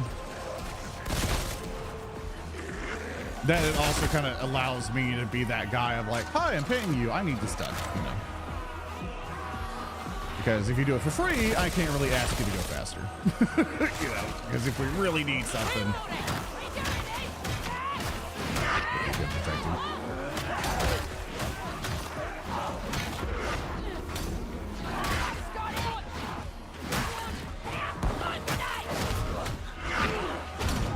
Oh, damn. I had to get you a pay for it. Yeah. It's so like, that's like the reality of it, but it's like, you know, we appreciate people's help, but it's like, hey, we need to be consistent, and sometimes, you know, my request is we need this month, and if it's delayed, we have to delay the episode. And that has happened before. We've had artists who just didn't do the work, even though we're paying them, and they were like, well, we got to delay the entire season now, you know, because the assets weren't done. Which has happened before. And so those types of problems we just want to avoid. And one of the things for all of our artists and what we do is that we pay them monthly, and then we go, hey, if there's anything wrong, you know, if you just can't do this, or if there's anything else going on, just let us know. That's all I really ask for. Like, if you just like, I can't do that, or like, hey, you're asking way too much this month, you know, I think for how much you're paying me, you know, it's just, you don't pay enough for this amount of work going this month. I'm like, oh, that's totally fair. You know, we'll just try to spread it out then, because we just need to know what's going on so we can plan. And we've definitely had issues of people just not communicating. And then when the time comes, we're like, why didn't you do this? And it's like, oh, well, it's like, it's scheduled here. We had a meeting about it. You know, the throws. Pretty stressful for me managing people in content. Not sure how you manage it.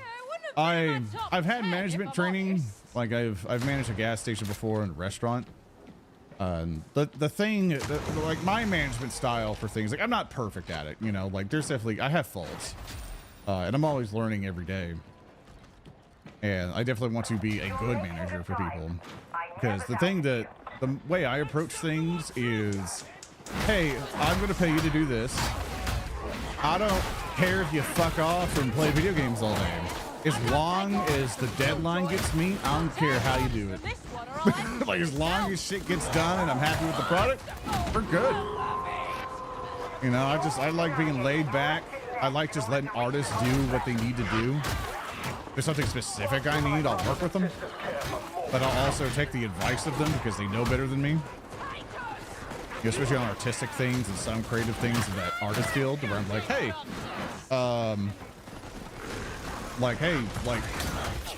what do you think about this? You know, like, this is what I'm looking for.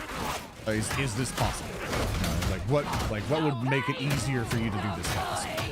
And if they get any roadblocks, they're like, hey, I need this font, I need this brush to be bought, I need this thing, I need a license for this thing. They just let me know and I take care of it.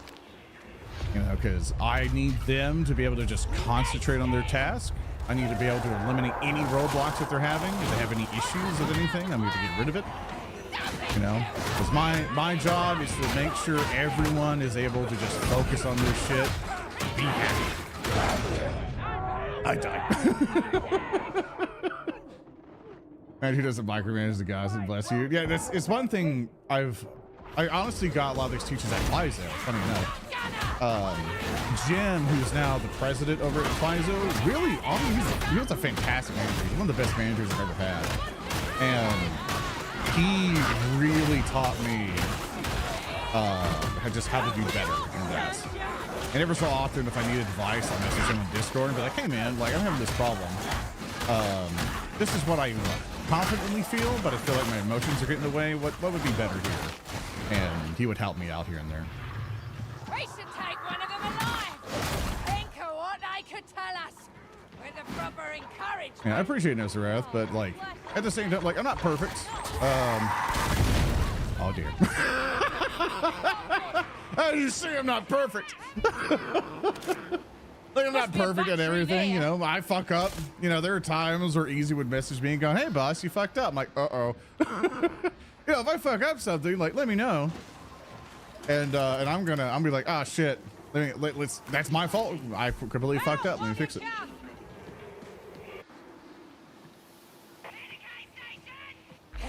You know, that I might communicate something wrong. There might be a crosswire here and there. I inadvertently make someone angry when I didn't think anything of it, but they took it in a different way. And basically all it turns down to is just communication and understanding that nothing's coming out of malice. Don't say it like that. Yeah. I mean, you know what I mean, Easy. You know, there are times I said something, you got really mad, but I didn't intend for you to get angry about it. You know, because in my mind, it was like, oh, I'm just going to discuss this thing, you know. You know, and shit happens. You know, all it is communication. All it is communication. And that's the thing for me. As long as everyone's doing okay, as long as everyone's like pretty comfy with stuff, I like to check on people when we have meetings. Like, hey, how's this going with you? Are you having any problems? You know, with what I pay, is it way too much I'm asking for? You know, let's see what we can do. You know, and I'm hoping to the point where the project grows more and more to the point where it's like, hi, I now have everybody as employees with healthcare and a livable wage. But that takes a while. Not to mention for internet economy, especially now that the economy is really bad and everyone's just struggling to buy groceries, it's fucking hard. You know, to be a man on the internet going, hi, person struggling with your bills, give me a subscription. You know, it's kind of disingenuous, and that's why I like to provide something, you know. I approach this stuff in a different way. I like to be honest with people, you know, with it, where I'm like, hi, you know, I'm a streamer man. Yes, I like your money so I can pay my bills and stuff, but I also want you to make sure what you're paying into is what you like. You know, I don't want you to do it out of pity. I want you to do it because you like what you see. You know, never want anyone to like feel guilted or anything else like that.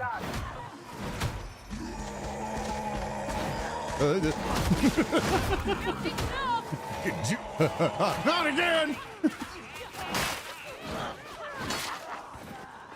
I kind of like the crowbar a little bit. The crowbar's been it's interesting. You can kind of like toggle the kind of mode for it. I think that was a fun idea. I don't know how effective it will be, but it'll be really interesting to see how it is in higher levels. Tell your character's name? Yeah. I'm sad about it too. Ease down. Takes time to do things right. Yeah, that's what killjoys always say. At least I'll be alive to say it. Why are you the same voice as me? Whatever you destroy, we will rebuild. Is there criticism? When you make mistakes? Yeah. I've definitely had people come up to me and say, it's like, oh, you don't take criticism. Well, I'm like, I think that's bullshit. Like, you can't just throw a criticism at me and just expect me to immediately accept it. Like, if it's a good criticism, I'll take it. But if you throw some bullshit at me, I'll be like, no. Like, I have the right to say no. But I like discussing through things of like, let's figure this out together.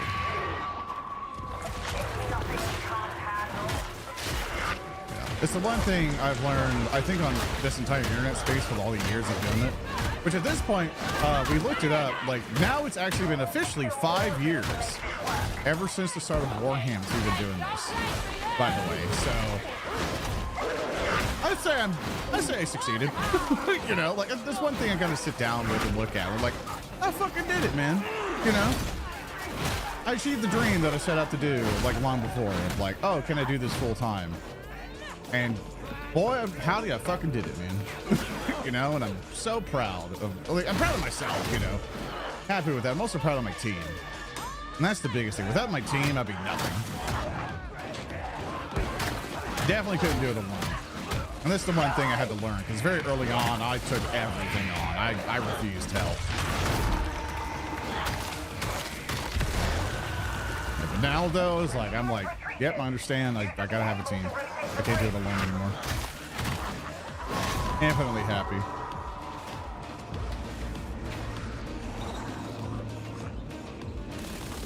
Just go, you stay. He's gonna take it serious. Yeah, like there's like legit criticism and stuff. Like Thurston's pointing stuff out to me. I've had Cap point stuff out to me, and I'm like, oh no, you're right. You know, he's like, whoop, my bad. Let me fix that. Yeah, but of course people bring stuff up to me and I'm like, no, I don't agree. And here's why. You know, in which I appreciate people bringing up a concern to me. You know, that's like fantastic. You know, like you're seeing a problem, you want things to improve. Like it's never, I never look at somebody saying like, hi, I have a concern about this. You know, and then they start. Like it all depends how you frame it. If you frame it like in a super negative way and you start attacking my character, then we're not having a discussion. But if you come up to me and you're like, hey man,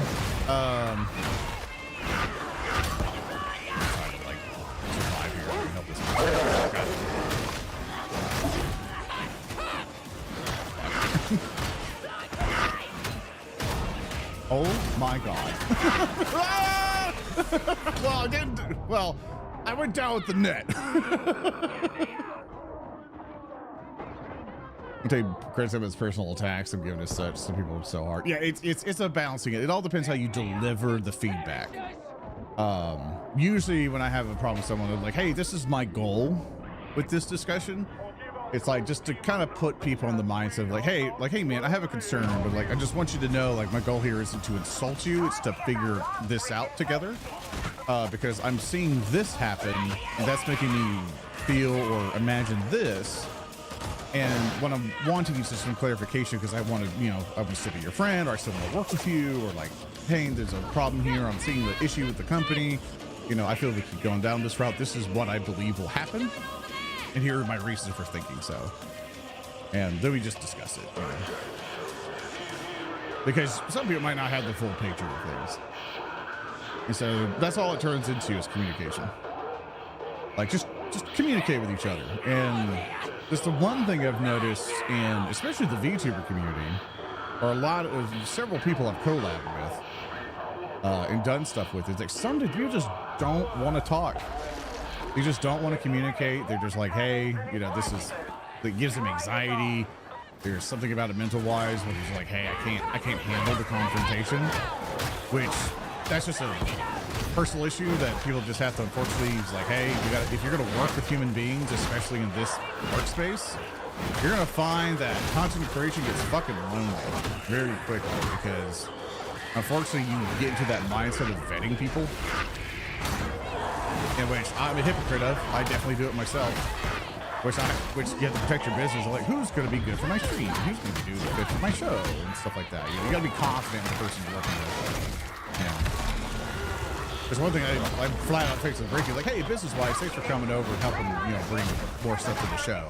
But at the same time, I would like us to have like a good friend relationship. You know, I like to have a good working relationship, and not like, but understand each other back to run a business, right? And it's that communication and understanding where, like for me and him, it's been a healthy relationship that way, to where I'm like, hey, if you were to go collab with other people that's more popular, I don't blame you. You know, like I'm small fry in the world.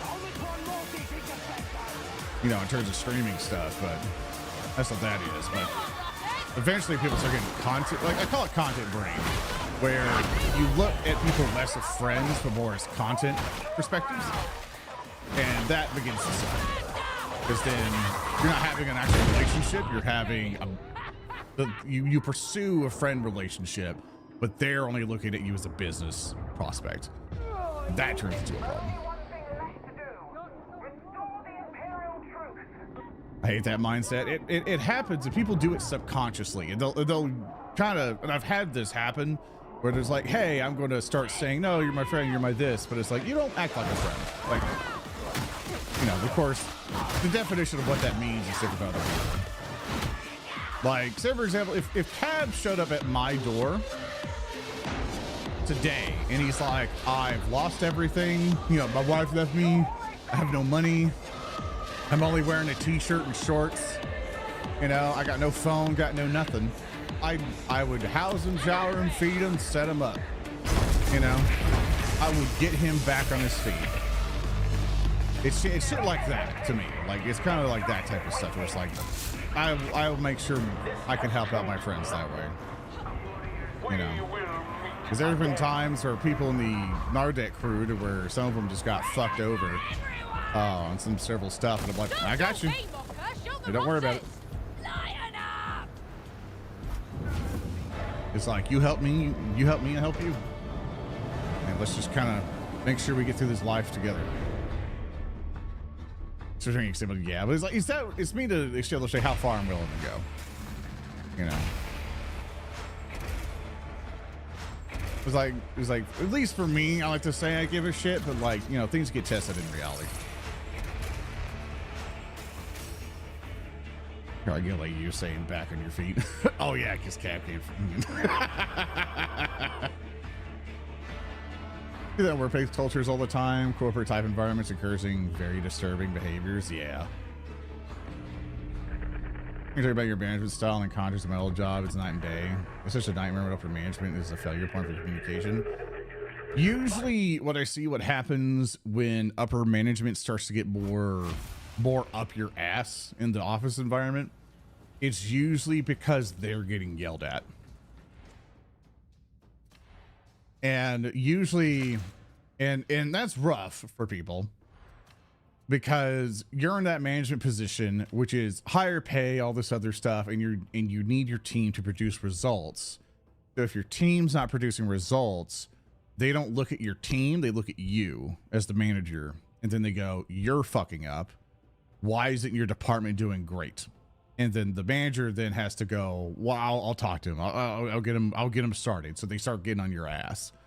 Usually what my manager did, what I learned from, is that he protected me. Is that whenever he had executives get on his ass for anything, he's like, well, my team's actually doing what they can.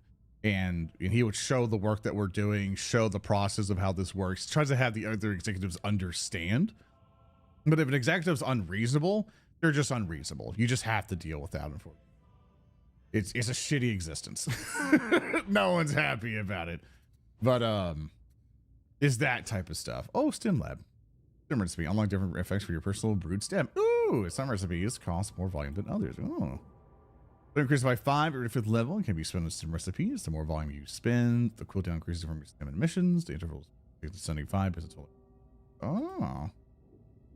If I drop a thing, barrage, toughness regeneration, +4 strength, cooldown reduction. Oh, it's just pretty much like here's an AoE buff for everybody. With the stim thing. Anything neat. Oh, yeah. Hire Ganger. We gotta cook. We gotta cook. Some companies still demand the same work with high pay and shitty equipment. Yeah. So many bad producers to work under in the last 6 years. And yeah, it's that type of stuff. I know when working at Paizo, there's definitely times where when I was working with people that I was over people to do stuff, that I had to do the same exact thing of like looking at my boss and saying like, this is what they're doing. You know, like this is the process, what it takes. It will take this long. You cannot rush them because if you rush them, you're going to be pissed off because you'll get your thing, but you'll be mad at the result. Let's take care of this. Right. So, is that type of stuff for the management thing. That's at least what I've learned. I'll probably learn to do that better in the future and overall try to figure out how to protect my team better whenever we get back in a corporate environment. But since the way that I'm in now. If everyone ever comes up to me saying, why can't you do blah, blah, blah? I'm like, well, my team does a really good job. You know, Easy busts his ass off for the video editing that he does. Skelly does an amazing job for art. Thirsty does everything he can. He's a phenomenal game master and really gets the rules picked up quickly. Speaker and all of them, fantastic role players, and the other people pick up the rules pretty good. So I'm like, they do pretty fucking good.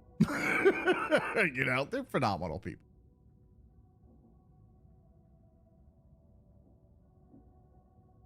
Don't eat anyone who messes with you. Yeah, I'll avoid them. I'll just eat them whole like a snake. They go. Let's see here. Quit number generation, force strength. I'll do that. Oh, damn. I can just go full bore with that. Hell yeah. All right, tell us if we got 5. We actually get, oh, we probably get the rocket launcher now.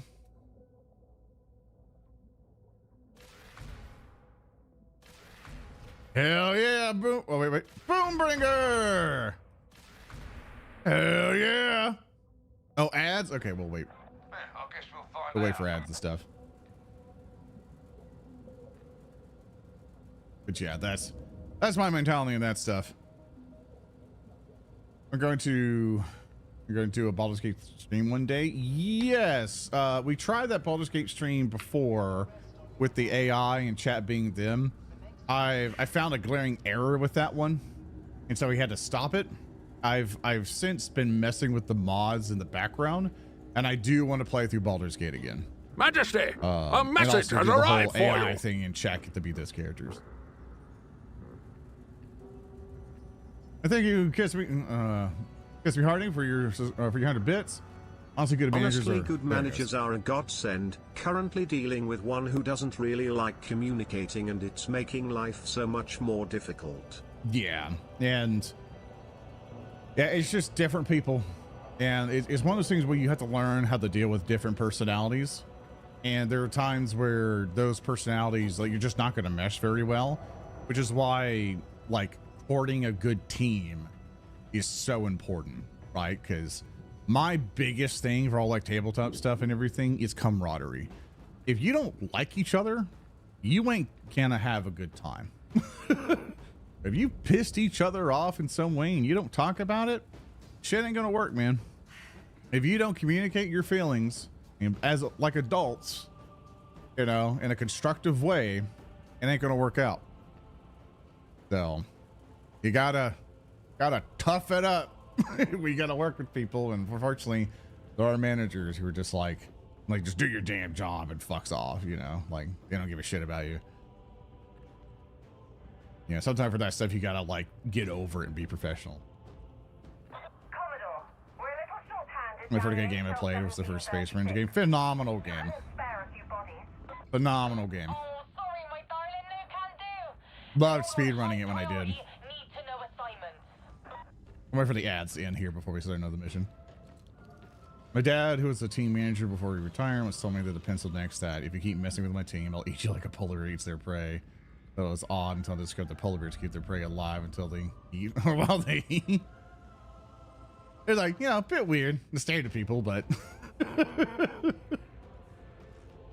there's definitely different ways to communicate. I'm like, hey man, I think you're really disrupting my team. And I really appreciate if you just kind of back off. If you have any concerns about my team, I appreciate if you direct them to me instead. And then I would tell my team members, saying, if anybody addresses to you that's outside of our team and they're not addressing me with the problem, please ask them to come talk to me instead and do not answer their questions. You know, just let it's to let the team know, I got you. Fuck them. That's what that means. You know, I got you. Also, I want to do this level again. That open field battle is so cool. They're telling people you avoid them. Some might be into it. They'll finally like whisper to me, going like, "Which night?" And I'm like, "Ah." Sounds like the Costco hot dog story. If you up that price, I'll kill you. Is there a person whose sole job is to handle communication? No. People think that's HR, but that's HR is weird. HR HR, like HR in what it is to protect the company and the people that are fucking with it. But then of course, whenever people, someone messes guitar, it will never happen, brother. Where? I found that funny.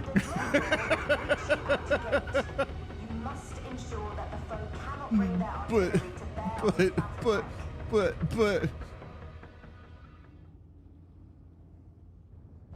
Let battle begin. Let hate fuel you.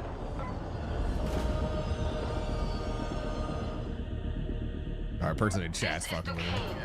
Are we prepared? Not serious about this guitar thing. No butt only drug. It's the chat thing on the left there. It's kind of hard to read on the stream, probably. But person, you're a dirty email model buyer. Yeah, you're a dirty email model. But I am an eBay model buyer. But piece of shit. I don't paint. I'm bad at the hobby. I don't engage with the hobby. I buy other people's artwork. What's up about artists who want to share their gifts? Guy, Mighty Wizard. Yeah. I still wish I could pay them more. That's one of the things. I really had artists come up to me and go like, I need more money. And I'm like, I wish I could give that to you, man. Just, the internet only gives me so much.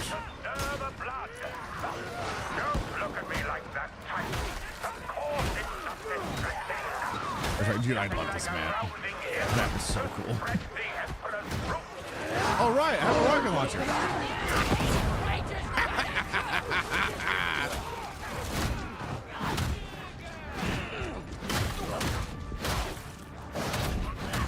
Like my goal is to have every artist that work with us to have a living wage so they can just be creative and do artist stuff for us full time. Also, feel free to take commissions on the side if they want. Majesty, a message has arrived for you. To be able to live a nice, good living wage, so you can afford healthcare, buy a car, Kingmaker game, having so much fun, introduced you to the other people. Oh hell yeah, Turtle Taco! Thanks, man. I appreciate it.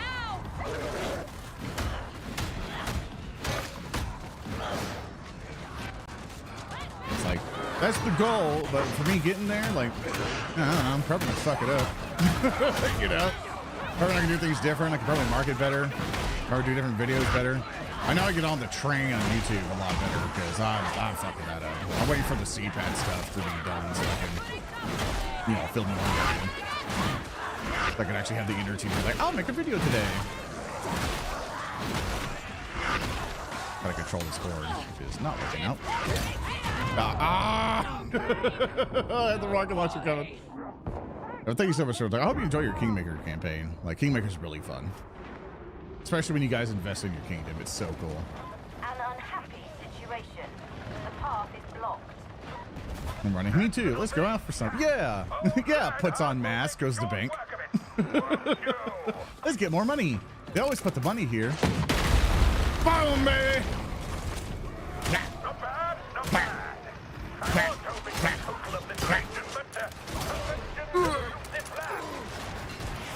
Hold up, gotta reload.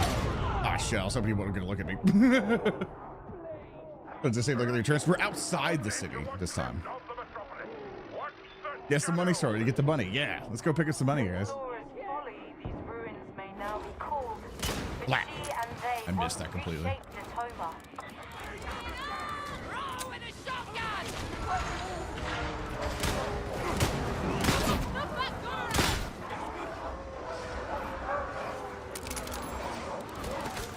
Yeah, that's the goal. And if I ever get to that goal, fuck yeah, man. Will I get there? I don't know. 5 years been rough not doing the most popular thing. But considering where we've been, I'm really proud of it, man. For us to do something not Dungeons and Dragons and get to where we are, fucking phenomenal, you know? The one thing I don't like currently right now, the ecosphere, that we have to make animations to compete, because I had it down at the beginning when we were first doing it, and a bunch of other channels, like everybody usually does animatics for their channels, and then YouTube Shorts started to become a thing. And I know Legends of Adventures did a phenomenal job on carrying that Gangrams animator to do their stuff. And which they do a phenomenal job. With that stuff. Super proud of them. And they rose in popularity, but it also sucked for us because we had Magnificat doing our animations, you know, and then we now got Bakura doing her stuff, which she's been just rock on. Just super good. We started doing the shorts for that. Everyone starts going, oh, you're just Legends of Adventures copycats. And I'm like, dude, for one, it's a good idea to do this because that means you get to figure out who we are. Two, we've been doing animations as long as they have. You know, the shorts went around. You know, TikTok was the only short form thing. Then YouTube finally caught on. It became bigger than TikTok anyway. Oh, I'm taking this guy.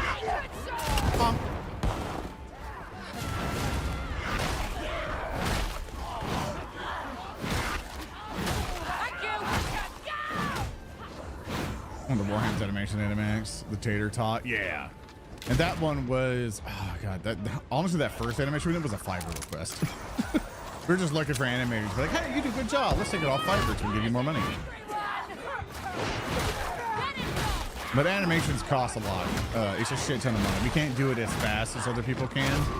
And one thing that Brett also learned about this too, Brett Ultimus, who does some little bio stuff, also hopped on the same train. Of doing animations and stuff, and his channel has skyrocketed because he's able to hit that Dungeons and Dragons tag better than us. We do Warhammer. We do Warhammer and not Dungeons and Dragons, so we can't hit the algorithm as well. And this is why you always see us do D&D hashtags or D&D animated in the name, because we're trying to hit it. Because it really sucks when we pay all this money for an animation and it does not hit 1 million views. You know, because that's one of the things we're like, oh, we just don't know why it didn't. You know, we don't know if it wasn't funny enough, or we don't know if it was funny enough or something else that happened. You know, but that's kind of just how it is currently for the tabletop show industry, I guess, if that's the way to coin it. Is you got to do animations, and we basically are slowly but surely turning to an animation studio, and I kind of don't like that. Like, I kind of wish the merit of our shows would be the more popular thing than our animations, but that's just how marketing is. Oh my gosh. I need a grenade for that. Up.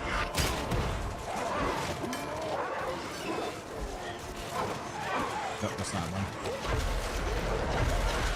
Oh god. Show a Discord. Hear back of you if you weren't interested or something. I don't think I got it. I know we talked about it other stream. You probably got put in the unread. Ah, you did. So what Discord does, it puts in a message request, and I just didn't see it.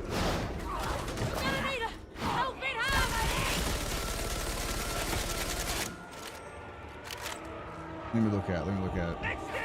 You put titties on it, right?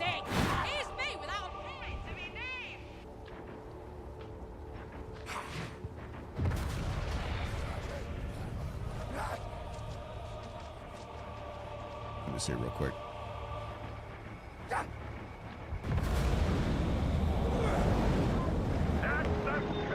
Like, I don't know why I'm thinking like a source filmmaker thing of the heavy weapons guy doing this, but like, all right, so imagine Roots comes up to the door, right? And he sees this big iron door and he sees a panel. Like, you know those panels in like Space Marine 2, they have like those big buttons or whatever. Bruce basically just kind of does one finger on it, but his finger's so big he presses like multiple buttons. And I want to spin to Wrath and he pressed the right sequence of buttons magically with that one finger press and it opens. I fucking hate you. Give me your Wrath dice. I adore that. I have to rewatch it because of course the audio is kind of messed up on my end. But like, oh, that's awesome. I love that shit. It's like one thing I can do is that I can see if Lalu still has the rock grind 3D models that she did for the intro. And which she kind of cheated with some of them because like the wings on Orin aren't like fully made and stuff like that. Because I do some 2D stuff over it, but she has that because we've been wanting a source filmmaker person for stuff for a while, especially do Sun stuff or whatever. Of course, like, but at this point we just don't have the money. We don't have the money to hire you at this moment. But if you do any animations like that, you just want us to put it up on the channel, then that is like absolutely, like we'll put it up there. Just be sure to.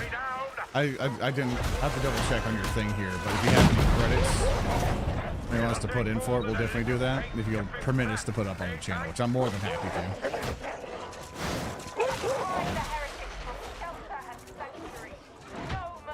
And one thing I need to yell at our patrons about, which apparently some of our patrons like to give us money and not get the benefits. Like, what was it? We did some new Patreon tiers where it's like, hey, if you're in this tier, you get to be a token and stuff. And whenever we can find an appropriate place for it in the campaign, we will put you in the map or whatever. But we need you to tell us what your art should be. And people just don't tell us that. They just give us the money and they just don't give us the art. So they can't be a token. Kind of like, hey man, I can't put you on the map without art. But tier gets a token. We have legendary and the one behind that, which is diamond tier. In which Skelly, as you instruct Skelly will make you a token. One of those people. Yeah, so if you haven't gone to the forum and put your stuff in, we can't put you in anything. In which this has been awkward because we've had several, like even legendary patrons who give us like $100 a month sometimes. Just do the tier and then just not ask for art. Also, I am fucking up. I'm just so distracted. Fuck. Sorry. Dog shit. I'm just so focused on talking and looking at you guys. I just fuck over this team. I could have done so much better there. And I didn't. I just messed up totally. I just ruined these guys' day.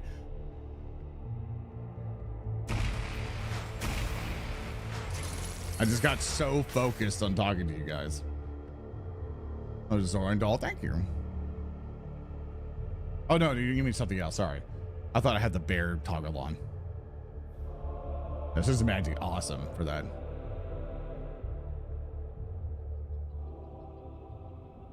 Other use the benefits of my tier. It's one other way to throw money at Nardak besides subbing to both Twitch channels, which I appreciate. Like I definitely appreciate it, but it's one of those things where I think Easy will ever so often be like, hey man, do you have any more tokens or anything? I'm like, nope. Like, and for multiple months, no one's done the thing yet, so I guess they're happy where they're at. And if they're happy where they're at, that's fine.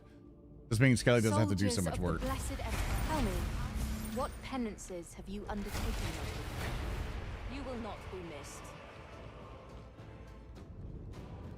No, for all that's out, I've just been ultimately grateful for everything. I think I'm in a very privileged position for where I'm at. And to be honest, with all the health stuff and everything else, thank God I have this type of job, because otherwise I'd be fucked. I'd definitely be fucked. Not to mention I don't have like a support structure anymore. I don't have a family to really go back to. I don't have anywhere else to move to. I can't like move back with my parents. My parents aren't there. So there's nothing I can do. So it's like, uh-oh. So it's either this or be homeless. Let's try to do that mission again. I feel I want to redeem myself there. So for all the stuff we got going on, damn, I'm grateful. You know, grateful to everybody for it. Also, hi, Scum. Also, that person got a nice mask. Look at that. The Admonition have seized a bastion on the edge of the Forbidden Wastes. Using it as a staging ground, they are pushing deeper into Tertium. start catching up with anything. I mean, the adventures aren't exclusive. They've been a thing for years. Yeah, they've definitely not been an exclusive thing, Evil. It's just that they've become a lot more popularized due to the success of Legend of Adventures and then everybody else doing it as well. Because those shorts really help for the sub count. I think the one thing me and multiple channels are worried about is that those viewers aren't in mass becoming long viewers. And that's like, they've definitely helped bring people to our shows, but we haven't seen the benefit of it yet, you know. Which, even looking at the stats of everybody else, Legends of Adventures even struggles to get a very high view count on Twitch in their streams. IO usually has more popular streamers that kind of bring that in, but even then, it's still like not as good as it used to be. Our numbers, like ours, fluctuate either between like close to 1,000 or like a lot less, give or take of what's going on. And even with all the shorts and the massive amount of views that we got this year, it never translated. And so that's the one thing I think we're all concerned about, us together. Because like me and Brett and Monty and various other people talk to us often, like, hey, how's your stuff doing? You know, because my mentality for that stuff is like, I don't want a rivalry, you know. Like, it's kind of good, like, to keep everyone else on their toes, but I want us to be friends at the end of the day. Where it's like, hey, let's do stuff together, you know.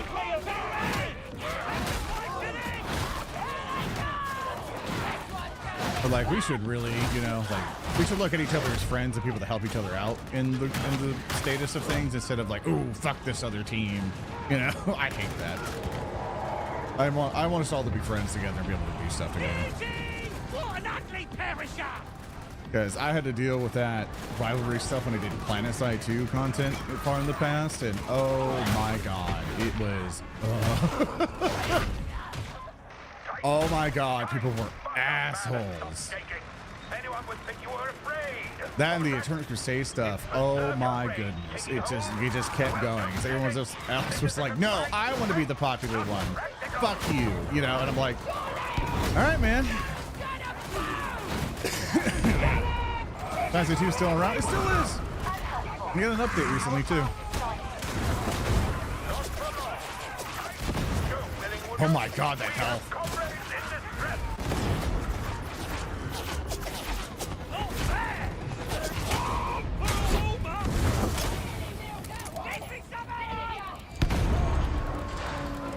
It's a giant mix from plants and one, yeah. They swore up and down they would never be in plants.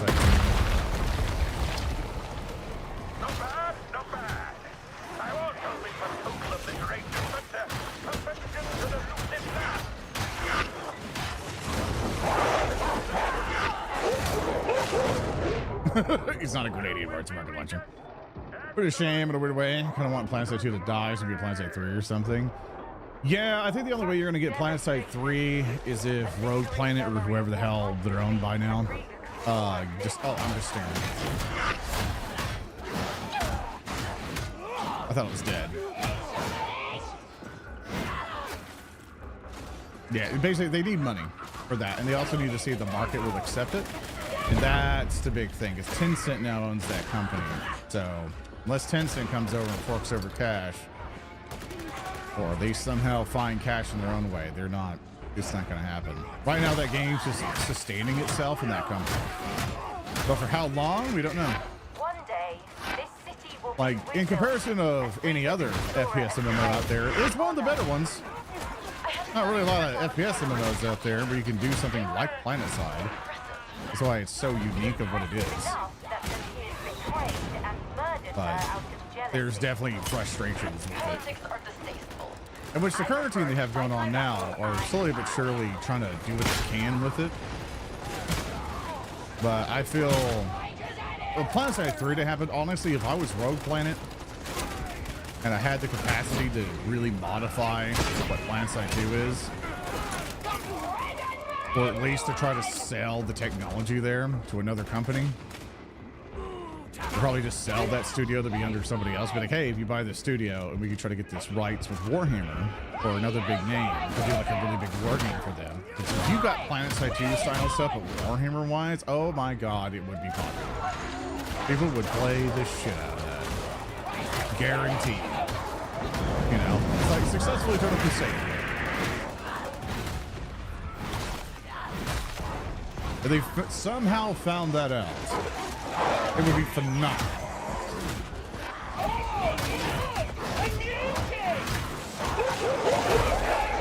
Because I do apologize for lack of funny. My mind is now podcast mode.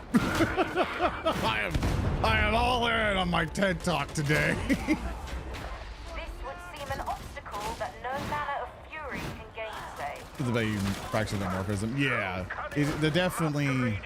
The thing you really got to worry about there is that everybody wants to play everything. And so you have to ask yourself, like, how can I get to where everybody will be happy playing my video game and not just completely restrict them fully on it, but still keep faction balance a thing. But also you want to encourage faction loyalty, because PlanetSide had that a little bit where it's like, oh, are you a dirty TR or something, you know, or are you a dirty Vanu player, you know, or like are you a dumb Space Marine, or are you like an icky Eldar, you know, things like that. That you want to encourage that in a way, because that brings faction loyalty and kind of helps with that. But for most people, they just want to play the damn game and have a good time. And they're going to go with what's going to make that easier.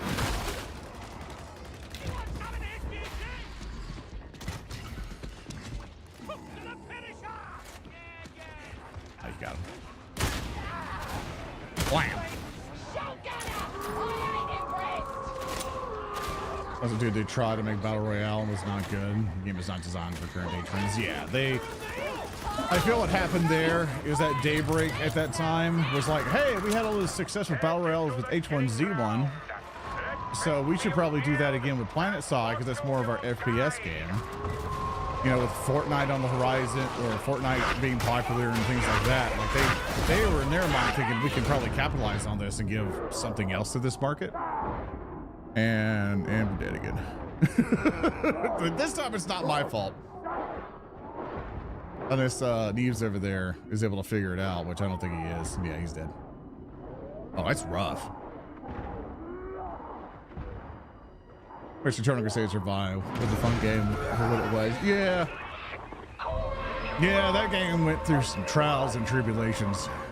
That game went through financial hell, mismanagement, and Behavior Interactive just not giving it the support it needed.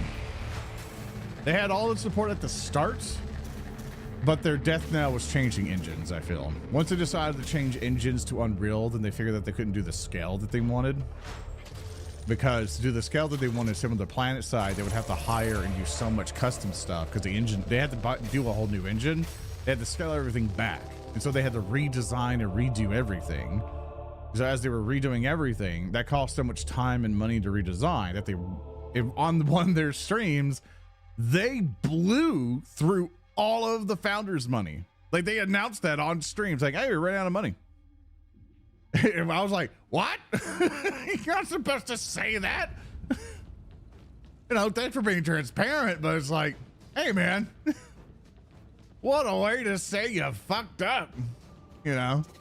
I do wish you would and for all the devs that I talked to internally and stuff like that, like, they had a very particular mindset on how that game was going to be, but they just couldn't. They didn't have the team for it, is what I would say. They didn't have the team or the right management for it, because they scrapped that stuff together as quick as they could. Hi, Baron. And how you doing, the Hive Scum? It's like, so far, if I were to give you an honest impression of the Hive Scum so far, I'm not that impressed with it, to be honest with you. Like, it's fun. Some people might have more fun with it than me. But me personally, I'm just kind of like, oh yeah, it's here. It's lukewarm for me. There's nothing exciting about it. There's nothing new it's brought to the table. I feel like I'm just playing a weird veteran who's just faster for some things. I have a rocket launcher, which is cool. You know, that's pretty neat.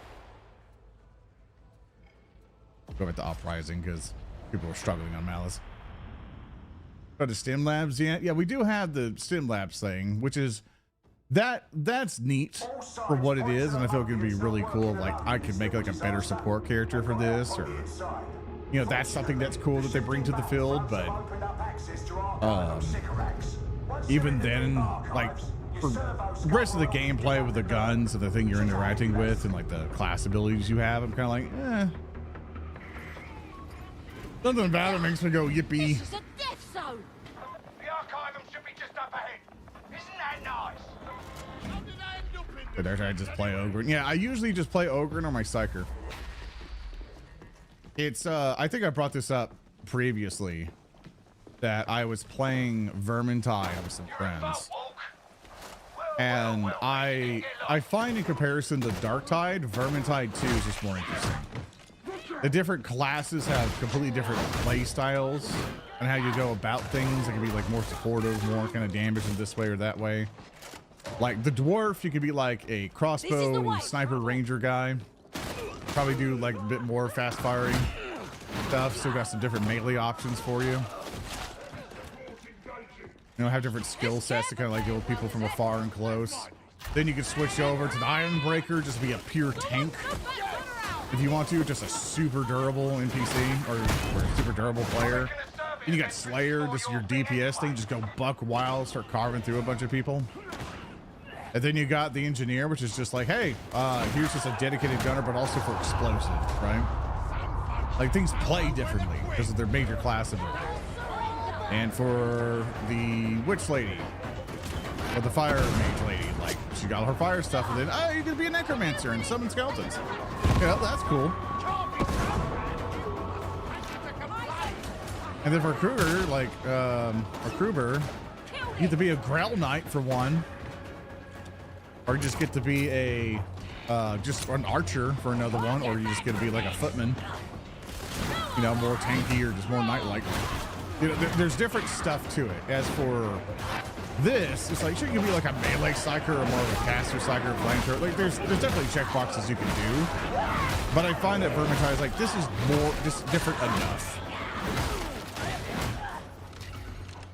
That's what it always felt like for me. Stem Gym is a great name. Yeah, that's actually a phenomenal name.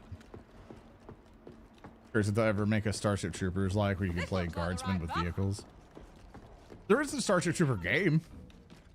I heard that got some updates. I know they messed it up at one point, but I think they fixed it again. I'm not sure. Where's Warhammer Fantasy grab me more? I love my Space Marines. Yeah, like, it's definitely flavor of what you really want into this. Because I know Bricky much prefers like Darktide, but I prefer Warhammer Fantasy. Because I think lore-wise, Warhammer Fantasy is just more dense and interesting. Because Warhammer starts getting to that stage of like, all right, it's same tone.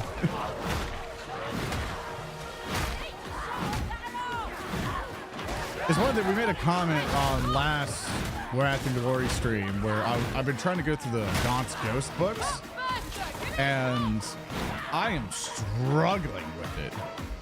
Where, because like the very first beginning is like, oh, the Imperium this, and the Imperium that, and the Imperial Guard with the cannons, and the Ridgeseas rebels, and the Imperial Guard of the Imperium, and the blah, blah, blah, blah, blah, blah, blah, blah, blah, and the God, oh, the precious God, and the Imperium, and I was like, like, get to some personality, please. You know, which I probably should have read Caiaphas Cain. You know, if I really wanted that. Because everybody recommended that for me. I was like, let me try like something different first, and I was like, nah. But then when I got to Warhammer Fantasy, I guess because I did basically the Caiaphas Cain thing for Warhammer Fantasy, because I'm pretty sure it's also as bad for some of the cases, that I read Gotrek and Felix. I think did Troll Slayer at the start, and I love that. I instantly fell in love with the characters. It was set up in a way where it's like, I get it. And the voice actor for the audiobook also did a phenomenal job. There's somebody for Gotrek, he's like, oh, listen here, Batman.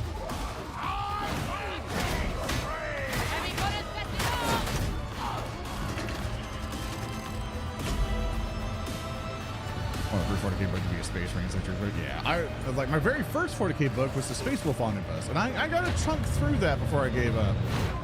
I think it was like for Ragnar, he got to Terra at some point, and then I stopped. But I learned basically all the beginning stuff with Space Wolf stuff. I'm like, oh, you drink the thing and you get the stuff, and You become a dude out in the snow, and if you turn into a wolfen, we kill you. But you found one of his guys, and you turned into a wolfen and killed him. That took a while.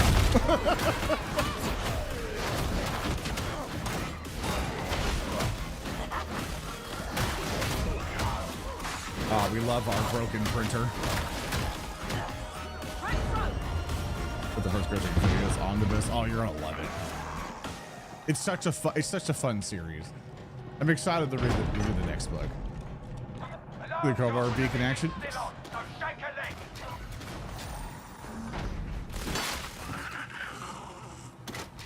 Oh, you lot wouldn't last long in the guard. Then again, most folk don't. Try making it beneath the spires. No quarter all the way.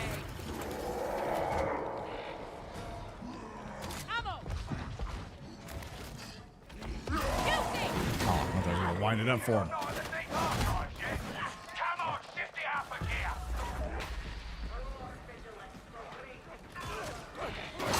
Nah. I was gonna get back with the Blood Angels onto us. It was okay. I do need to read the Night Lords one. I heard that the Night Lords book was really like a solid read. I also have a chance to do the Horsehair. There's a lot I have to catch up on because one of my biggest weaknesses, especially as a game master and preparing campaigns, is that I am dog water garbage at lore. Like when I worked at Paizo, I really couldn't get Galarian down. It was really hard for me to swallow it. Not that I didn't hate it at all. It just takes me a while because reading through lore is like reading through someone's fan fiction. If nothing just grabs you, it's tough. It's tough to read through those lore books and be like, oh, this is fine. You know?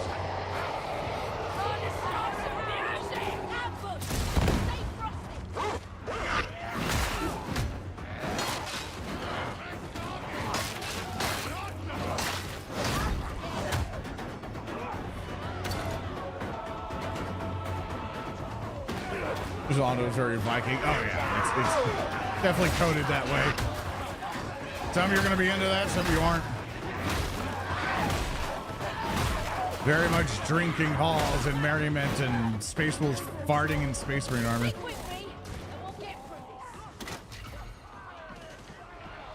Takes out the tank with a grenade by himself. Very neat. Yeah, you know, plot armor.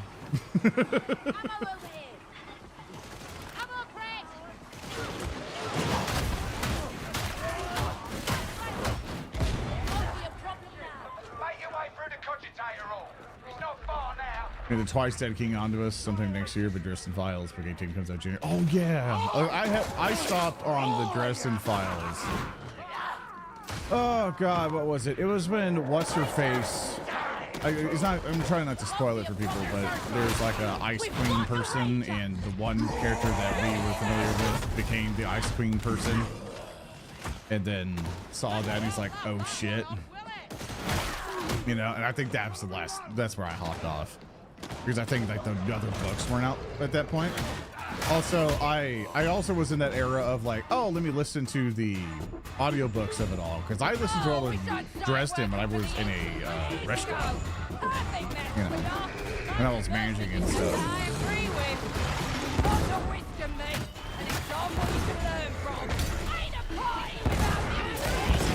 Got him. Yeah, rocket launcher is very handy. I'm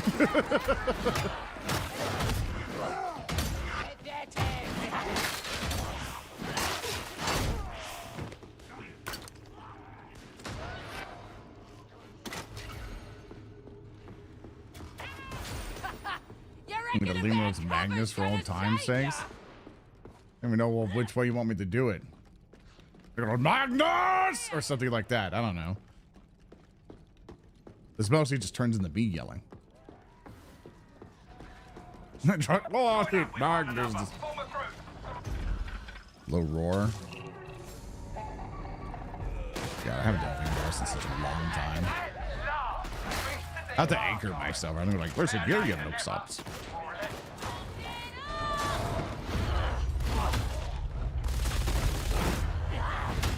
Yeah, if I can do it anymore.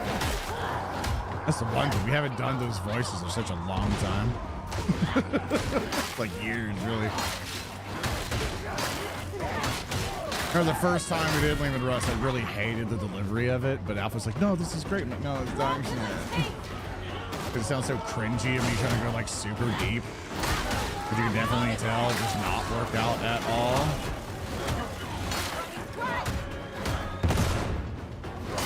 We're going to go forth and try to kill Magnus the Red.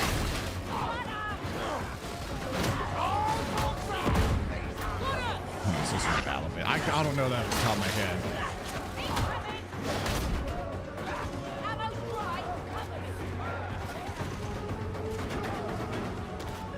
Yeah, TTS was a fun part of our past, but we definitely... It's the one point where we kind of like remind each other, where it's like, yeah, you know, we all kind of did the Warhammer stuff and we did the text to speech and everything, but we've been very proud of how we've been able to move from it. It's like, definitely, I think a lot, like there's a good chunk of us who would like it to come back internally, but at the same time, everyone's kind of tired of Warhammer in one way or another in that sense. You know, they would like to do something different creatively, but that's mostly other people in the team want to do something creatively, but it's ultimately up to Alpha of what he wants to do.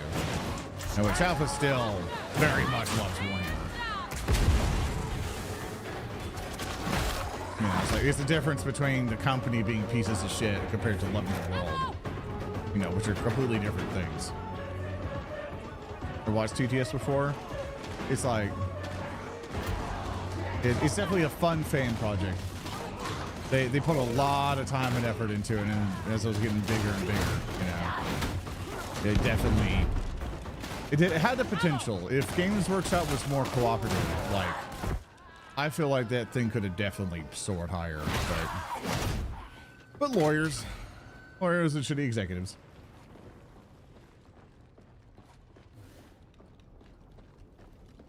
Even saying, oh, the demons are cold and they're gonna eat you out like ice cream sandwiches once the Raider Age begins. That one. I get so many people. I still to this day get people going like, do the roar.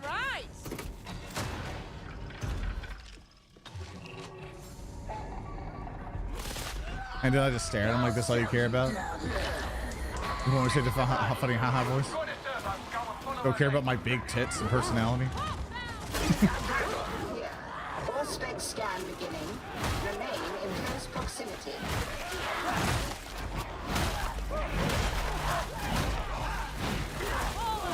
What about tits? Yeah, like people just will come over and give the roar. I'm like, oh, you don't care about my giant tits and my glowing personality.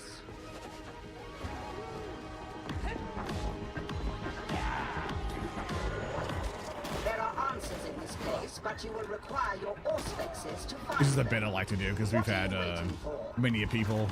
Because like the one thing I had to learn over time, because I definitely got jaded about it, but I definitely kind of learned to kind of be more mature about it. Is that like people who like watch shows or kind of works that we've done. Oh, you guys finished that shit instantly. Goddamn. We're on a roll.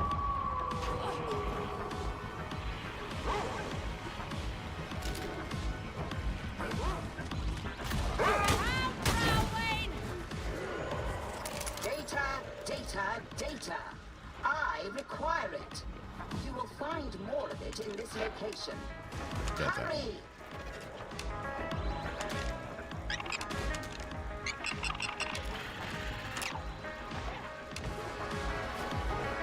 Up here. It's up there. Also way more wild. Gonna child the first mission to the governor on the planet. Alabama. Pretty much. Additional data required. Search and locate. Warhammer was definitely a fever dream. I feel like that energy definitely came back when we came back to Wrath and Glory because we just kind of just like, yep, we're just going to be funny today. You know? That definitely makes me happy. I understand that some people get like really tired of us doing bits all the time, but that's kind of just how we are. We're just a bunch of goofballs just trying to make you laugh. And most importantly, we're trying to make each other laugh, and that's the big difference. you know, that I think that we kind of do for other tabletop stuff is that we just want each other to have a good time. And that's what I try to tell everybody. It's like, hey, like, whenever we go and start doing a session or doing a thing, for one, we got to have a good time. And two, I just want us to make each other laugh, you know? If you want to theater kid it, we got to make sure that's like clear up front. Because I know sometimes people want an RPG where there's this like super serious role play and there's no jokes and no nonsense. You know?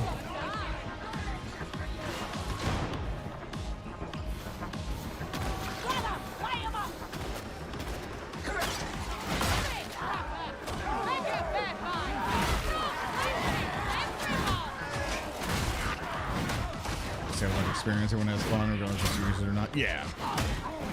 You know, there are parts of me who are also just like, yeah, maybe one day we'll do a theater kid show. But I can't stand to watch them. That's the thing for me. I am not a theater, like, I've done theater. I've definitely loved my time in theater. I'd love to do theater again one day, but I can't fucking stand super serious role play and tabletop RPGs. I can't handle it. It's like, not to disrespect Critical Role in any way, because they do a phenomenal job, and I cannot hold a candle to, you know, to their talent. But like when they start doing serious role play stuff, I just can't do it. I can't watch it. Because I'm like, I gotta have a joke in there, you know. I gotta laugh at some point. But then I tried to do it like with Orin and stuff at one point, and I'm just like, like, yeah, I made people cry. I made that happen, but you know, I didn't like doing it. You know. One day I run a serious game. I mean, it's not like a fault of anybody. It's mostly my fault that we don't do it. I know, especially Arendelle would love a more serious game. But I think what he's looking for is like a simulation more than anything.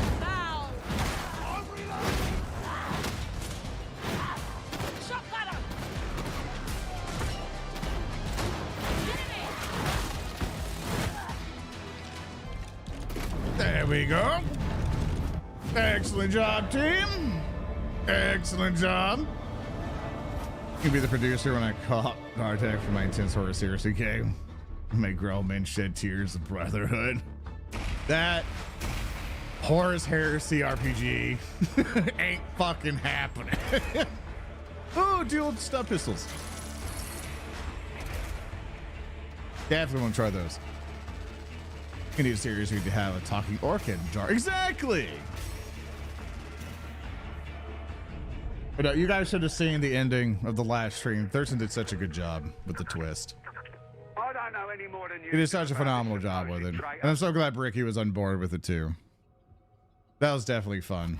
I had a great time playing through the Wrath and Glory stuff, especially like at the very beginning. It's kind of like that thing of like, oh, should we kind of be serious about this? And I remember reminding everyone, like, just fuck that. Just have fun. Like, don't worry about it. And then this just slowly but surely turns into this goofy bullshit. To where everyone starts memeing at us going, oh, maybe they'll advance a room today. Like, as much as like frustrating to some people, that shit, that's just super funny to me. That's so much fun. All right, let's try these bad boys out. Also, let's get some extra stuff, range damage, dodges, stamina, dodge. Well, sliding, gain melee attack immunity. Yeah, I hate sliding in this game, so I don't do that much. I'll do dodges that. I'll do ruffian.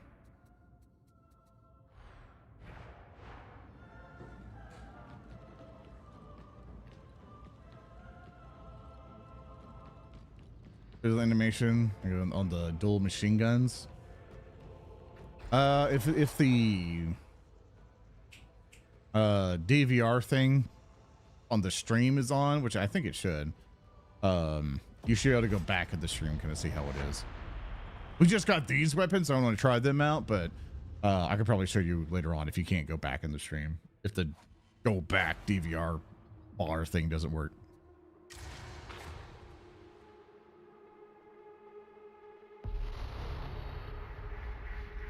You're like your silly game, a little more serious tabletop RPGs. I don't hate them, but so much more of them. I just want some silly haha gaming. Yeah, like my mentality for a lot of it is that when someone's in, like when someone engages with this stuff, like what's the emotion that they're gonna get while watching our stuff? And what, like the most perfect outcome that I would prefer is one, they laugh and they smile. That's what I want the most. I want when people kind of like at the end of the episode or at some point in the episode, we gotta laugh out of you. You know, we had someone giggle or smile. We made your day better. You know, we turned the frown upside down. That's what I really want. Two, I want us to at least show off the system a little bit. Like I think like we can't go to the point where it's fucking up the fun. As soon as the mechanics start fucking up the fun, it's just a bad game. You know, at that point, no one's having a good time. It's just super frustrating, and we're just, I don't care how much the rules are there. If we're hating it, it's not fun. You know, fun trumps overall. But at the same time, I really want us to do the mechanics right. I'm not perfect either. You know, there are times where I'll like pre-read Wrath and Glory rules, and then we get to Wrath and Glory day, and I fucking forget it all. You know, because it just doesn't stand the head for some reason, you know, and I feel bad. Because then Thurston has to mainly do stuff for us, which I try to lessen that load as much as I can. There's for Pathfinder, because there's so much for Pathfinder, you know, the little intricacies that are in there, because the English language will define a lot. I like how these are just... The guns look normal to me. They look like normal, like 1911s or something, like... But I got a cool twist for animation. What's the preview button? Oh yeah, look at that.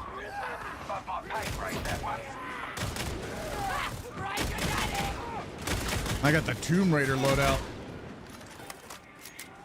We got stairs! Raise up! Finish the range away from the tire! Yeah, spending gun makes a reload better. Yeah, it helps with the force of the bullet get in there better. Like high power, yeah.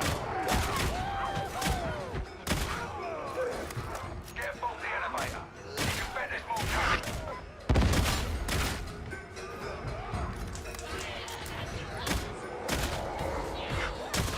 Never did much care for how things were run.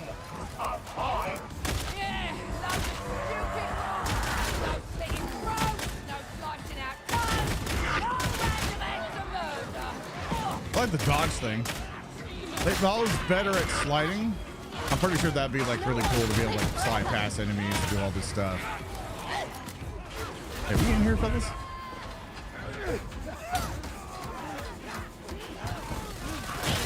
This other guy's not getting in. Come on, fella. There we go. Now, no one jump out. You're left behind because they don't close this one. Because I've had that happen so many times. Time to start some music!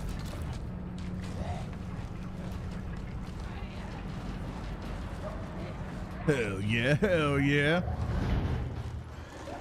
Hit the pew master. Pew, pew, pew, pew, pew. Blam, blam. Oh, God. He exploded. With a plan, you got to improvise! For the higher as a character for people who don't like 40k war game. Ain't no fun without a bit of risk! No, the hybrid seems cool. Like, this is definitely a, hey, have fun with some dual weaponry. Go fast. If you're one of those folks that, like, want to slide around a bunch, dodge a shit ton, you're more agile, right? You're definitely more of a rogue-like character. In which, for that, it emphasizes that faster gameplay style. I'm definitely slower with things. Like, I'm not going around going like, woo, then pew, pew, pew, and stuff like that. Like, once you get that, like, toggled on and figured out, like, I feel you can unlock the potential of this class more. And I feel like that's where this class goes into. Like, if you're somebody who is more active, like, how can I best describe this? You ever find somebody who, like, how is it? Someone's playing Call of Duty and they're just going so damn fast, right? They're just, you can't, or like you watch someone playing Warframe and it's just a big blur. Right? Because that game, pretty much, that's what it is. It's just a blur simulator. Anytime I watch someone play Warframe, I can't keep up because I'm like, I'm like, this is too fast. You know, and they're playing the most hardcore, nightcore, anime, fast-paced music. And it's just pumping really loud. They're going as fast as they can. That is this. This is what this class is for. It's for those players.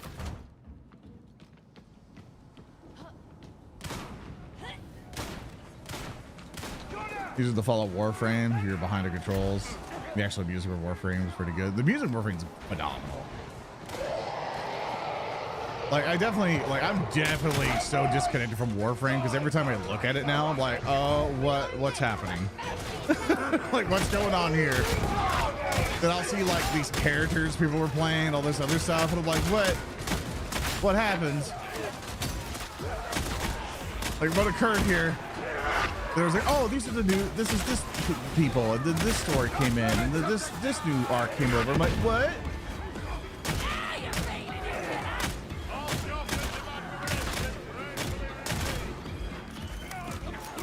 Oh, they turned COD to Titanfall and old school FPS is pretty much what this guy.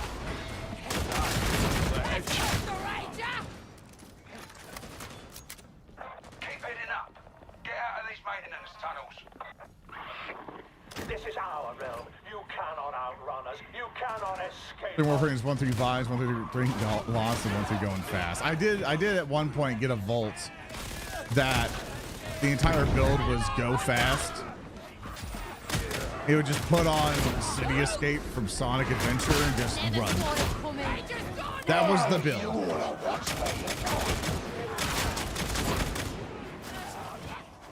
There was nothing else to that build. It was go fast.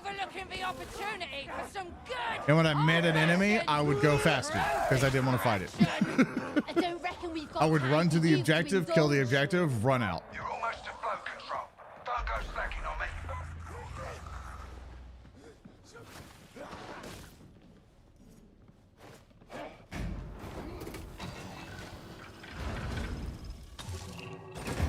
Get back to Road Trader and playing some Arbite Soldier. I need to finish Road Trader at some point. Like, they now kind of sponsor me at some point to do some of their DLC stuff, which looked interesting. I was really excited at some point to go through it, but man, Road Traders are, God, CRPGs are a slog. Well, if it ain't Right. You know how they go. Give the demon a good kicking so you They can just, move on. God, they take time.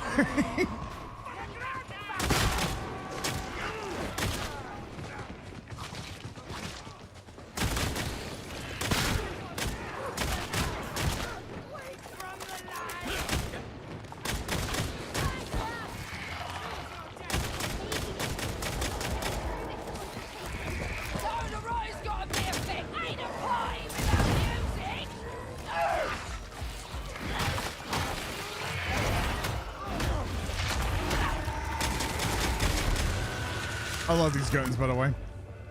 First playthrough took me over 100 hours. Yeah, when we were streaming through it, like, it definitely got to the point where I was like, I'm getting tired reading.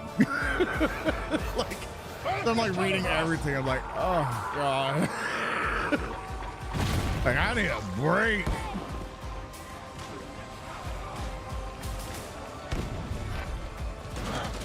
That's why I kind of appreciate Baldur's Gate. They talk for me.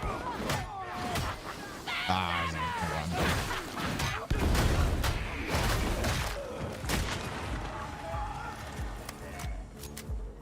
What's a righteous seed do you cleanse the heretics today? With 9mm! RECP-30! Get moving, T. The elevator's waiting. What caliber is a Magnum round? I forget.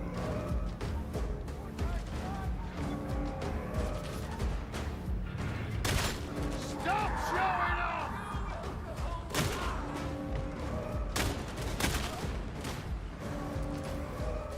45 ACP. Yeah, that's what I was thinking. Gotta feed the tool of the trade. I think Devin just make Road Shooter more tiresome than it should be. Yeah, they got some voice acting in some places, but I'm like, God, I wish there was more voice acting. Like, I know this is I know it's a bit heretical to say, but it's like I kind of wish like a TTS voice or something would just read it. I'm just like, God, I need this voiced. I'm not impressed by this demon of the But I'd sands, rather by a the way. voice actor get the work. What concern is that to me? My strike teams have been blowing chunks out of it for months. Yeah, voice with the Emperor TTS, exactly. Gotten better, but holy shit, does the drag thing fuck the Dark Heresy's good voice? Oh, dude. Dark Heresy we might actually be able to go through completely. One thing I would love to do, we tried to do Baldur's Gate with the crew, but they just couldn't commit to a schedule. But I would love to play through Dark Heresy co-op with the game. But I would like everyone to be a part of it, but also want to be like, hey, we need to fucking stick to this. Like, this is not something we're just going to flake out on. You know, just be like, oh, I don't want to do this anymore. I'm going to leave. Like, no, you're in. Like, we're playing this game together. God damn it.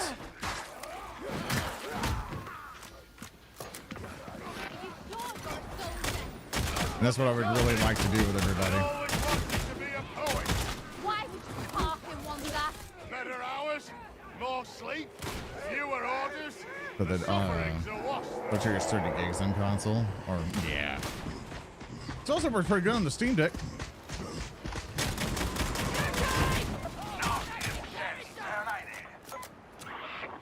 The grandfather tends to Damn it, yeah. the way Lord Margrave. Gotta have them on Twitch, I'm afraid. I have to do it the scheduled one, or else they just randomly pop up on you and it pisses people off more. It's the sadness of it all, I'm afraid.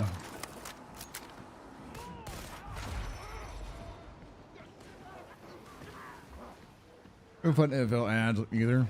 Oh, right. Speaking of football,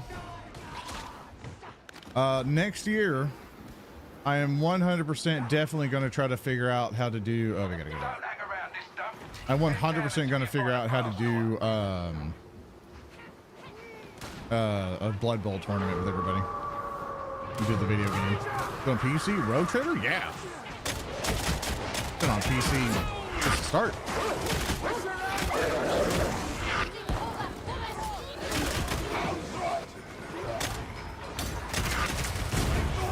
Oof.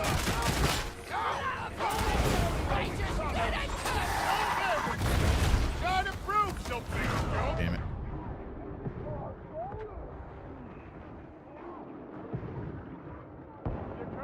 Go sleep lurking. Have a great stream. See you later, Larry. Thank you so much. There's a new Avatar movie coming out. There is! I never even saw the second one.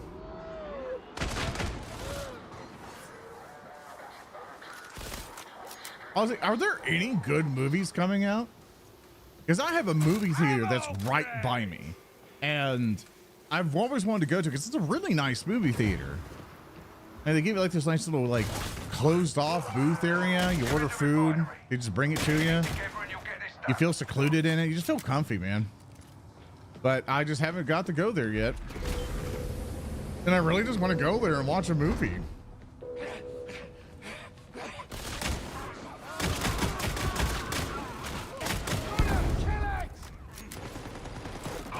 I heard the Blood Bowl tournament says Total Biscuit was hosting him. I miss Total Biscuit. I miss John. Stop snapping the ammo!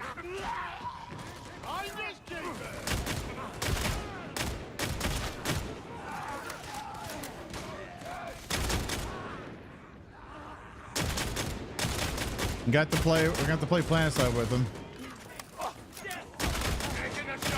You know, back in the day, and you know, we argued about adding in the mix for PlanetSide 1. There was a guy who ran his event server. I think his name Fierce Flame, I believe. Now hear me, don't die!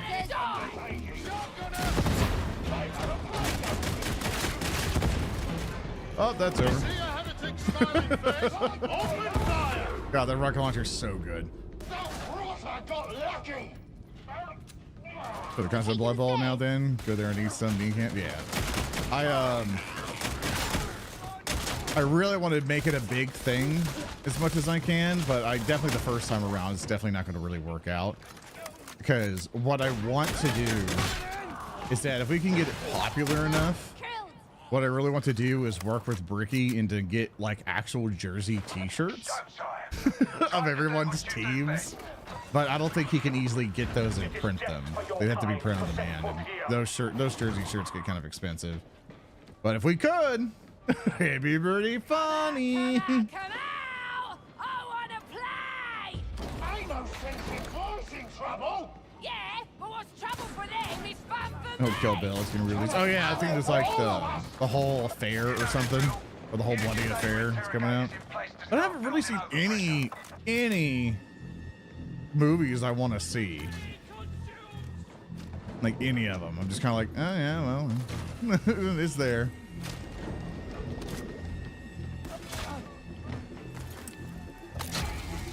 But Sony is announced they're going to forward with the live-action Helldivers movie. The director leaned into this as a strength when pitching it, that he's not a gamer. Wow, that sucks.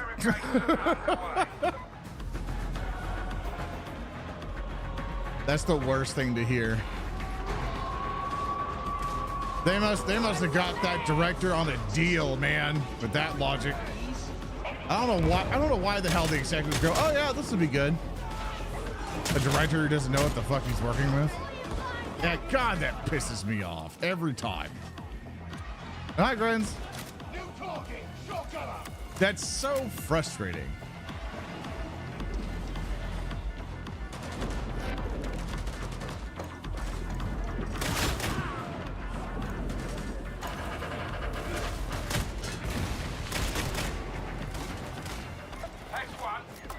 You definitely feel like a movie star with this class there with the dual pistols.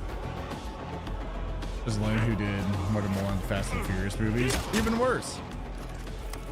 Get him off. Get a director who loves the game.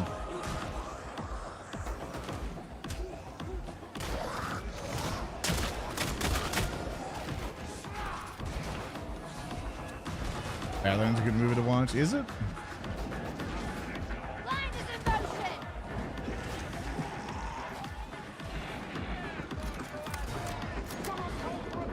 There's a lot of media out there I just haven't really been, I guess, super interested in. I don't know if my tastes have just become more eclectic or what, but...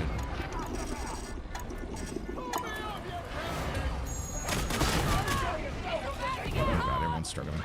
I'm going. Blasphemers! Stop them, my brothers and sisters!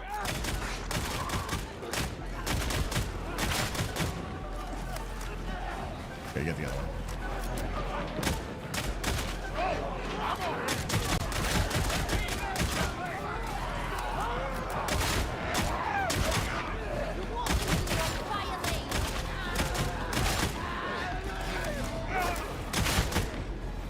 Oh, I love that. Well, been want the job, he doesn't. Yeah, money. Yeah. Like if you can just, you know, job's a job.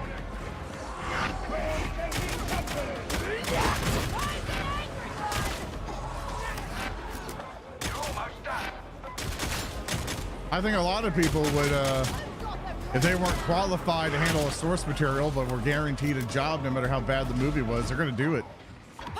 But at the end of the day, they're going to be like, oh yeah. I mean, it'd be frustrating because, you know, that's on your, basically your record. That's your resume at that point. It's like, yeah, I just fucked up. You know, there's definitely the artistic value of it all, where it's like, why would you risk working on a project and, you know, that review-wise will be very bad because you didn't have any love for the source material. Your Rings of Power. Dude, Ring of Power makes me mad. The more at first I was kind of like, oh yeah, Rings of Power. Oh, look at this. But the more I kept watching it, it didn't have a Lord of the Rings feel, you know?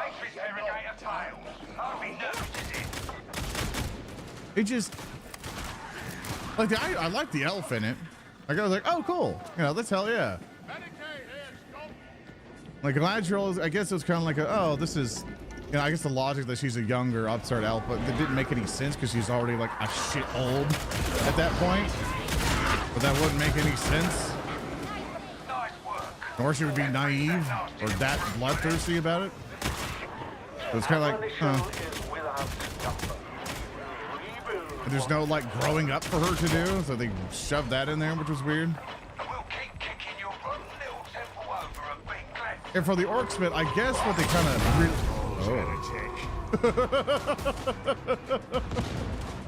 I deserve that one. And like for the orcs, I think the one thing is like, oh, orcs have feelings kind of deal, because we're all used to orcs in Lord of the Rings of like, this is evil, right? These are evil, they're bad, we hate them all, they should all die, right?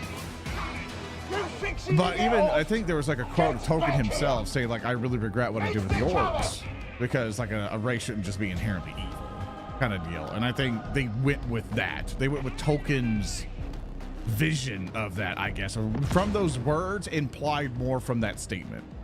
But at the same time, I think it's okay in a story or a fantasy thing. They have something that's just evil. I think that's okay to be like, this is a bad guy. It doesn't, you don't need to give this guy 500 things of backstory to make it work. Also, they just left me behind. They just left my ass behind. Yeah, corrupted the orcs are. Yeah, like, it's evil. It's okay. It's okay to be evil. You know?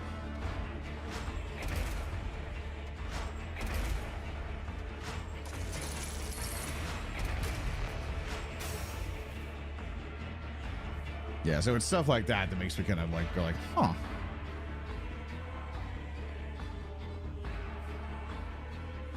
I saw the Shadow War Mordor, yeah, which I never got to play. I never got to play that game. The one where you like took over the orcs and then you had them war against each other. I never got to play that one. I played the first one. I remember completing that one, but that was like forever ago. Oh, you know, like a Lord of the Rings game that I always wanted to replay through. It's not available on Steam anymore. Oh God, what was it called? Like you get to play a dwarf, an elf, and a human guy in it, and you kind of go through the whole story. Fuck, what's it called? I can probably look it up on my Steam thing. I hear Hedron has a little something she'd like you Every time, no, it's not that. Just be careful. She's a bit... War in the North, that's what it's called. You'll find out. Just keep your mouth shut and nod when she speaks. Trust me. Yeah, there's War in the North. There's also the Third Age, so it's like the Lord of the Rings, but Final Fantasy. It plays like a JRPG, which I've always wanted to go through.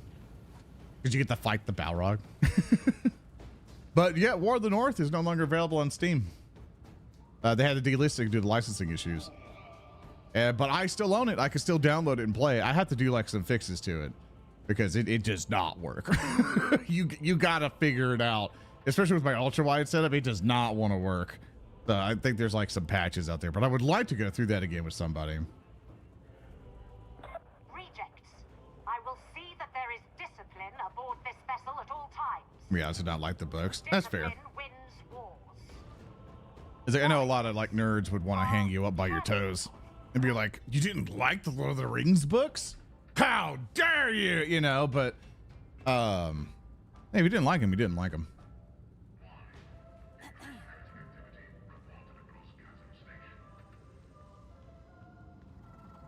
Yeah, I definitely read through all the books, but I can definitely understand it to where it's like, oh my God, get with it, dude. You know, like Tolkien has a very particular way of writing, you know, as much as people lord him and stuff like that. Like, you know, there's everyone's got a taste, you know, everyone's got a taste for stuff. Oh, I love the movies. Yeah, definitely movies are easier to consume. Yeah, just different media people like to do. Ring fans are bad. Don't ever insult the Harry Potter books in front of Pothead. You know what? I don't think ever since the Hogwarts Legacy bullshit and everything, I haven't heard shit about Harry Potter.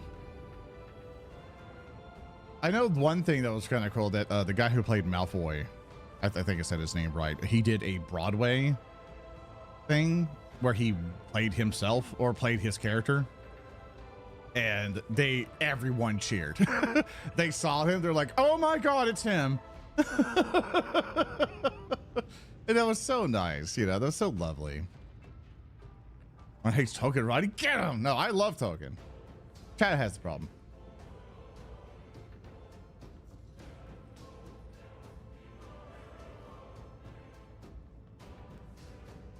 In front of from the gym goes holy shit. Just the magic is weak.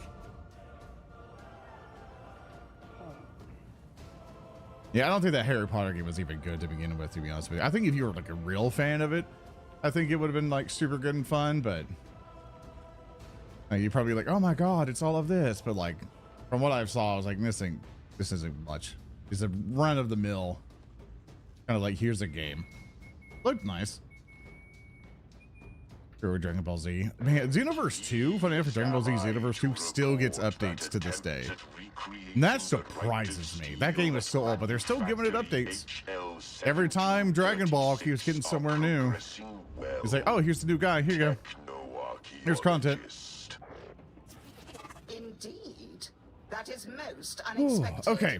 And the traitors? So chat, I've been talking for about 3 hours straight, and it's been a lovely discussion with you all. I had a phenomenal time just talking this shit with you guys. Like, this was really, really fun for me, but my energy is dying. I can feel my brain melting right now. Like, I'm like, oh, my energy is going right now. So, okay, sorry. What I'm going to do, I'm going to hop off. I'm going to send you guys off to somebody else. Have you go over to them and say hi. And I will see you guys potentially tomorrow. Stuff where we get to chill out and have a fantastic time. I'm going to send you off over to, let me see. Oh, am I going to send you off to, oh, go with my list real quick. Send you over to good old Digby. How's that? He's doing a charity stream right now. He's doing Arma right now. He's doing some zoo stuff. Currently, I see a goat in a porta potty with a machine gun strapped to it. So I think you have a good time. So, thank you guys so much for chilling with me. I greatly appreciate you guys just chilling with me, having a good time. Thank you so much for that. And I need to go rest. I need to go rest and chill and everything else. Like Darktide, unfortunately, the classes is not something I'm interested in, to be honest with you. Got to play through it like, oh yeah, it's there. Like, I'm not particularly interested. I think if we're going to play something else, Warhammer-wise, we'll probably do Space Marine or go back to XCOM. But I love you guys very, very much. Thank you guys so much for chilling with me today. Good talking with you guys. And I'll see you guys next time. So leave guys and see you again. Bye. Oh, call Digby a nerd for me, please, if you don't mind. And enjoy his Arma stuff. He's messing around with Zeus right now. So he's the game master of it right now. So love you guys. Have a good time. Also, if you're on YouTube, it won't raid for you. So best of luck for that.